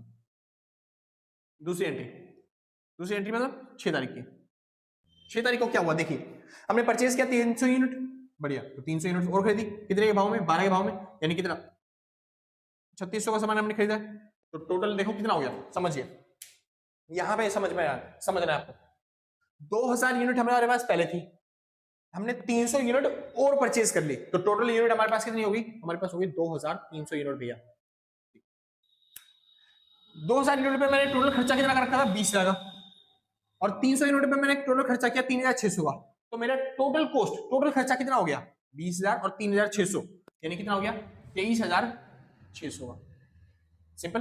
अब सोचिए मेरे पास जो है तो 2300 यूनिट है, यानी 2300 यूनिट है मेरे पास, ठीक है, जिसकी कॉस्ट जो पड़ रही है टोटल कॉस्ट वो है 23,600 रुपए, यानी कि प्राइस क्या पड़ेगा, कैसे निकालेंगे प्राइस, बस डिवाइड करके, तो 23,600 को डिवाइड कर देना है किससे, 2300 से, 2300 से, तो आपका आंसर आ गया भाई 10.26, क्या आ गया 10.26, सिंपल से, बहुत अच्छा, परफेक्ट, समझ में आ गया, बिल्कुल। अब पूरा क्वेश्चन ऐसे करना है, आगे चले, कह रहा है 9 तारीख को हमने सेल करी है 1200 यूनिट, चलिए तो 1200 यूनिट हम बेच रहे हैं, ठीक है, प्राइस दिया नहीं, प्राइस कौन सा लेके चले, जो लास्ट एवरेज प्राइस था ना, वेटेड एवरेज प्राइस, वही प्राइस लेके चल रहा हूं मैं, तो कितना हो गया 10.26 प्राइस लेके चल रहा हूं, तो मैंने कितना सामान बेचा, ये हो गया 1200 यूनिट मल्टीप्लाई बाय 10.26, ठीक है, तो मैंने सामान बेच दिया 12312 का, सिंपल से, कोई दिक्कत नहीं ना, ठीक, इतने सामान मैंने बेच दिया। अब खुद सोचिए 2300 यूनिट में से 1200 यूनिट जब चली जाएंगी तो कितनी यूनिट बचेगी भैया, 1100 यूनिट बचेंगी, सिंपल। 23,600 का सामान था मेरे पास, कितने का सामान था 23,600 का, उसमें से मैंने कितने का सामान बेच दिया 12,312 का सामान बेच दिया, तो 12,312 का सामान अगर आपने बेच दिया 23,600 माइनस में 12,312 का सामान मैंने बेच दिया, तो कितने का सामान बच गया? ये बच गया 11,288 रुपए का, यानी 11,288 का सामान बच गया। सिंपल से। अब इसको अगर डिवाइड करके निकाल लेंगे, जो प्राइस था वो कितना आएगा? प्राइस वही आएगा भाई जो इसका था ना, इशू प्राइस वही। परचेज जब करते हैं तब प्राइस चेंज होता है, वरना वही प्राइस रह जाता है। निकाल लेता हूँ भाई फिर भी, तब भी आपका सेम ही आएगा, बिल्कुल सेम है, परफेक्ट सेम। तो कितना हो गया? 10.26। सिंपल से, बहुत अच्छा, आपने कर लिया एक और एंट्री। समझिए अगली एंट्री क्या है? 10 तारीख को आपने परचेज किया है। हाँ जी परचेज किया है। कितनी यूनिट परचेज करी है? 200 यूनिट परचेज करी है। किस भाव में? 14 रुपए के भाव में, यानी टोटल सामान कितने का खरीदा? 14,28, यानी 2,800 रुपए का सामान खरीदा। सिंपल। आपके पास ऑलरेडी यूनिट पड़ी थी 1100 रुपए की, मतलब 1100 यूनिट पड़ी थी, 200 यूनिट आपने और खरीद ली, तो आपके पास यूनिट कितनी हो गई? 1,300। सिंपल, कोई दिक्कत नहीं। आपके पास जो यूनिट पड़ी थी पहले से बैलेंस, उसकी कॉस्टिंग यानी कि क्लोजिंग स्टॉक की वैल्यू कितनी थी? तो वो थी 11,288। सिंपल। और आपने सामान जो खरीदा उसकी कॉस्ट और कितनी पड़ गई? 2,800 से कॉस्ट और बढ़ गई, यानी टोटल सामान आपके पास कितने का हो गया? आपके पास टोटल सामान हो गया भाई, दिखती है ना, ये हो गया आपके पास 14,088 रुपए का। सिंपल। चलिए अब इसकी कॉस्ट निकाल लेते हैं 1300 से डिवाइड करके, तो 1300 से डिवाइड कर दिया तो आपका आंसर आ गया भाई 10.84 मान लेते हैं भाई, क्योंकि आगे बड़ी वैल्यू आ गई। ठीक है, चलिए ये आपका हो गया average, weighted average price. Simple से। चलिए आगे चलते हैं। 10 तारीख हो गई। 11 तारीख को क्या किया हमने? सेल किया। हाँ जी सेल किया। कितनी यूनिट? 1000 यूनिट। तो हमने 1000 यूनिट बेची है 11 तारीख को, और किस भाव में? वही जो लास्ट प्राइस था उस भाव में, तो 10.84 के भाव में हम बेचेंगे। तो ये हो जाएगा भाई कितना? ये हो गया 10.84, और कितनी जीरो थी? 3 जीरो ना। हाँ जी, तो 10,840 का हमने सामान बेच दिया। सिंपल। अब जो यूनिट बची है जो, वो कितनी बची होंगी? तो हमारे पास 300 यूनिट बची होंगी। कितने के भाव में? 10.84 में। तो 300 यूनिट मल्टीप्लाई बाय 10.84, तो आपके पास टोटल सामान पड़ा है 3252 का। ओ सॉरी, ऐसे नहीं निकालना सर, ऐसे हाँ, मतलब कैसे भी निकाल सकते हो, मर्जी आपकी। यही वही आएगा, मतलब 10.84, लेकिन बेस्ट रहेगा जब आप ऐसे निकालो कोर्स के तरीके से। 14,088 का सामान पहले था आपके पास, 14,088 का डिवाइड, उसमें प्लस कर देंगे 2008 को। कितने का सामान बेचा हमने? सॉरी माइनस करना है फिर तो। 14,088 में से कितना माइनस करना है? 10,840 आपने सामान बेचा है इस प्रकार के, तो आपके पास सामान बचा 3248 का। सिंपल से। और इसको डिवाइड करेंगे 300 से, तो क्या आंसर आ जाएगा? कॉस्ट आ जाएगा आपकी 10.84। हाँ मतलब वही है लगभग। ठीक है, अप्रोक्सीमेटली। आगे चलते हैं भाई। तो 12 11 हो गया। 11 के बाद आ गई भाई 22 तारीख। कौन सी तारीख? 22 तारीख। तो 22 तारीख को क्या हुआ? 22 तारीख को हमने परचेज किया 300 यूनिट। तो 22 तारीख को परचेज करिए 300 यूनिट। तो कहाँ गया परचेज? परचेज यहीं पे। तो हमने कितनी यूनिट खरीदी है? 300। और किस भाव में? 11 के भाव में। तो हो गया 3300 का सामान। सिंपल। अब समझिए 300 यूनिट पहले थी, 300 यूनिट और खरीदी, टोटल यूनिट कितनी हो गई? 600। 3,248 का सामान पहले था, 3,300 का सामान अब खरीद दिया, यानी कि 3248 का सामान पहले था, आपने सामान और खरीदा 3,300 का, तो टोटल सामान कितने का हो गया? ये हो गया 6548 का सामान। और अगर आप इसको डिवाइड कर दोगे किससे? 600 से, तो आपको उसका प्राइस भी पता चल जाएगा, जो कि आया 10.91। सिंपल। चलिए अभी ये आ चुका है 22 तारीख की एंट्री। अब लास्ट एंट्री रह गई कौन सी? 31 तारीख की। तो 31 को क्या हुआ? हमने सेल किया 200 यूनिट। 200 यूनिट सेल करिए। कितने के भाव में? 10.91 के भाव में। कितने का सामान हो गया देख लेते हैं एक बार। तो 10.91 मल्टीप्लाई बाय 200 यूनिट, तो ये हो गया 2182। सिंपल। चलिए तो अब कितने का सामान बच गया? 600 में से 200 यूनिट चली गई, बची 400 यूनिट। कितने की थी पहले? वो थी 6,548 रुपए की। उसमें से आपने कितने का सामान बेच दिया? 2182 का सामान आपने बेच दिया। चलिए अब जो सामान बचा वो कितने का बचा? 4366 का। सिंपल से। इसको बोलते हैं क्लोजिंग यूनिट। क्लोजिंग यूनिट, इसको बोलते हैं हम क्लोजिंग स्टॉक। ठीक है सर। और इन सबको टोटल करेंगे तो क्या आएगा? COGS। Simple sir. चलिए तो इसमें बस आपको ये करना है कि आपको COGS खुद निकालना है, और जो भी आपका आंसर आता है वो नीचे कमेंट में बताना है। ठीक है सर, क्योंकि आराम से बस खाली टोटल ही करना है उसके अंदर। बस यहाँ पे जो मेन मोस्ट इंपोर्टेंट होता है, जो एग्जाम में पूछते हैं कि क्लोजिंग स्टॉक का जो प्राइस है वो बताइए। तो प्राइस कैसे निकालेंगे? बस इसको डिवाइड कर देना है किससे? 400 से। तो 400 डिवाइड कर देंगे तो हो गया 10.91। ठीक है भाई, पक्की बात? बहुत अच्छे, परफेक्ट। तो सर बस खत्म, इतना बस यही था भाई। सिंपल सर, समझ में आ गया ना? बहुत अच्छे। आगे चलते हैं सर, बस लास्ट टॉपिक रह गया थोड़ा सा थ्योरी का कॉन्सेप्ट, वो थ्योरी का कॉन्सेप्ट कर लेते हैं, फिर आपका जो चैप्टर है वो खत्म हो जाएगा पूरी तरीके से। ठीक है सर। चलिए कंसेप्ट क्या कहता है, मतलब छठी कोस्ट क्या है? छठी कोस्ट कहती है periodic simple average price method. कौन सा मेथड है? Periodic simple average price method. बिल्कुल सेम वही मेथड है जो हमने सिंपल एवरेज मेथड किया ना, वो सिंपल एवरेज मेथड है। बस यहाँ पे जो था सिंपल एवरेज मेथड में जब भी ट्रांजैक्शन हुआ, जब भी हमारे पास सामान आया हम रिकॉर्ड कर देते हैं, जब भी हमने सामान इशू किया हम रिकॉर्ड कर देते थे। ये है पीरियोडिक मेथड। पीरियोडिक मेथड में क्या होता है, पूरे महीने में या फिर पूरे वीक में एक बार ही कैलकुलेशन करी जाएगी पूरे सामान की, पूरे स्टॉक्स की। ऐसे नहीं कि जब सामान आ रहा है आप तभी लिखियो, मतलब कि परपेचुअल मेथड नहीं है कि जब आप रिकॉर्ड कर, मतलब जब सामान आए रिकॉर्ड कर दो, जब सामान जा रहा है तब रिकॉर्ड करो, हर टाइम टू टाइम अपडेट रहता है वो सामान। लेकिन यहाँ पे क्या है, periodical method, periodical simple average method, periodical simple average cost method. क्या कहता है, ये कहता है कि ना पूरे साल में या फिर पूरे वीक में, पूरे महीने में जो भी ट्रांजैक्शन हुआ है कोई दिक्कत नहीं है, आप बस खाली क्लोजिंग स्टॉक निकालो, एक बार में एक दिन में कैसे निकालते हैं उसकी वैल्यूएशन। और यहाँ पे जो प्राइस लिया जाता है कौन सा लिया जाता है, वही सिंपल एवरेज प्राइस के हिसाब से। दूसरा रूप है किसका, सिंपल एवरेज प्राइस मेथड का। सिंपल से बहुत अच्छे, बस इतना सा कंसेप्ट है, एग्जाम में नहीं पूछा जाता ये वाला टॉपिक। इसके एडवांटेज क्या है, इस मेथड के एडवांटेज सिंपल होता है, सिंपल ऑपरेट करने के लिए इट अवेलेबल नहीं, इट अवॉइड कैलकुलेशन। ये जो मेथड है वो कैलकुलेशन अवॉइड करता है। जैसे इस मेथड में देख रहे हो कितनी सारी कैलकुलेशन है, आपको वेटेड एवरेज निकालना पड़ रहा है, लेकिन ये जो है ये मेथड कैलकुलेशन को अवॉइड करता है। अगर बाहर से आवाज आ रही है तो उसके लिए सर मैं माफी चाहूंगा, ठीक है, पूरे तरीके से।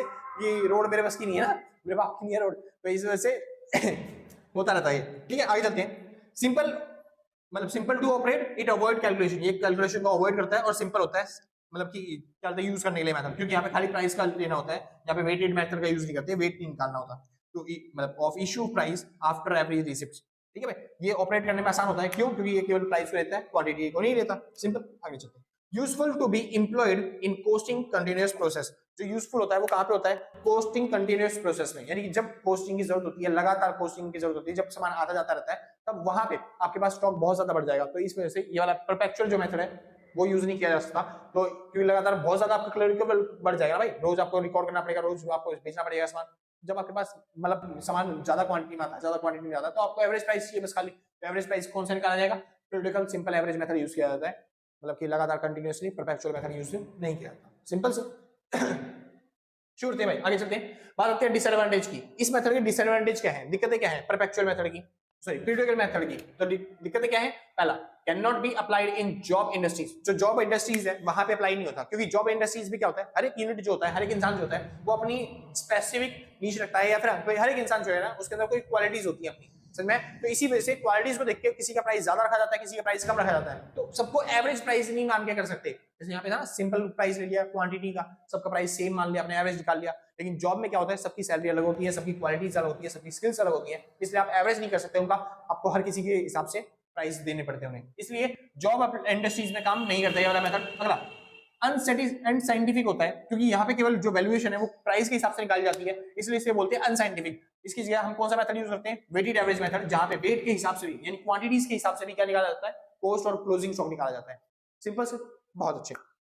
यहाँ पे खत्म होता है आपका आधा चैप्टर, बल्कि मैं बताता हूँ तो आधे से ज्यादा चैप्टर आपने कवर कर लिया। जो इंपॉर्टेंट वीडियो थी इस चैप्टर की वो ये वाली है। इसके बाद जो है वीडियो वो खाली नाम की, आपको कंसेप्ट खाली समझने हैं, वो इतनी इंपॉर्टेंट नहीं है, समझ में। हाँ, लेकिन अगर उसके अंदर भी कंसेप्ट ऐसे हैं कि आपको आगे चल के हेल्प करेंगे कॉस्ट अकाउंटिंग के अंदर, समझ में भाई, बढ़िया। तो अगर आपको वीडियो अच्छी लगी हो तो भाई लाइक से सब्सक्राइब करके पक्का जाना, और आपको पहले से कर रखा है तो सिर्फ बता रहा हूँ भाई साहब, दिल से, कलेजों से, गुर्दों से, फेफड़ों से, शरीर के अंग से थैंक यू आपको, ठीक है। ये छोटे से नाखून दिख रहे हैं ना, इस नाखूनों से भी थैंक यू आपको, ये बालों से भी थैंक यू, मैं आपको भी थैंक यू। तो अगर आपने पहले से नहीं कर रखा तो कोई बात नहीं यार, कोई आफत नहीं आ रही है, कोई बात नहीं, अरे जरूरत नहीं है, कोई बात नहीं, आफत नहीं आ रही है, हम भी हैं, आप भी हैं, मिलते हैं आपके एग्जाम के बाद, है ना भाई। बस आपकी मदद हो रही है उतना मैं खुश हूँ, आराम से कर दियो बाद में जब आपको मन करे, ऐसा करने लग रहे होगे, जैसी आपकी मर्जी, ठीक है भाई। तो आज के बस नहीं, मिलते हैं कल सेम टाइम सेम दिन, और टाटा बाय बाय। वेट एक सेकंड भाई, सुनिए ध्यान से। अगर आपको नोट्स परचेज करने हैं तो इस नंबर पर कांटेक्ट करके नोट्स परचेज कर सकते हो, जो कि आपके लिए भी बेनिफिशियल है, हमारे लिए तो है ही बेनिफिशियल। Simple sir. तो आज के बस नहीं, मिलते हैं कल सेम टाइम सेम दिन, और टाटा बाय बाय। जिसने नोट करना भाई नोट कर लियो फटाफट, कदे बोल लो फिर मिलते हैं भाई, नोट नहीं करने देते तुम। और भाई हाँ, अगर किसी को क्वालिटी अच्छी लगे, मतलब क्वालिटी कम लग रही है तो जूम कर लेना आराम से, जूम का फीचर दे रखा है यूट्यूब ने हमारे कहने पे, ठीक है सर। चलिए बाय बाय।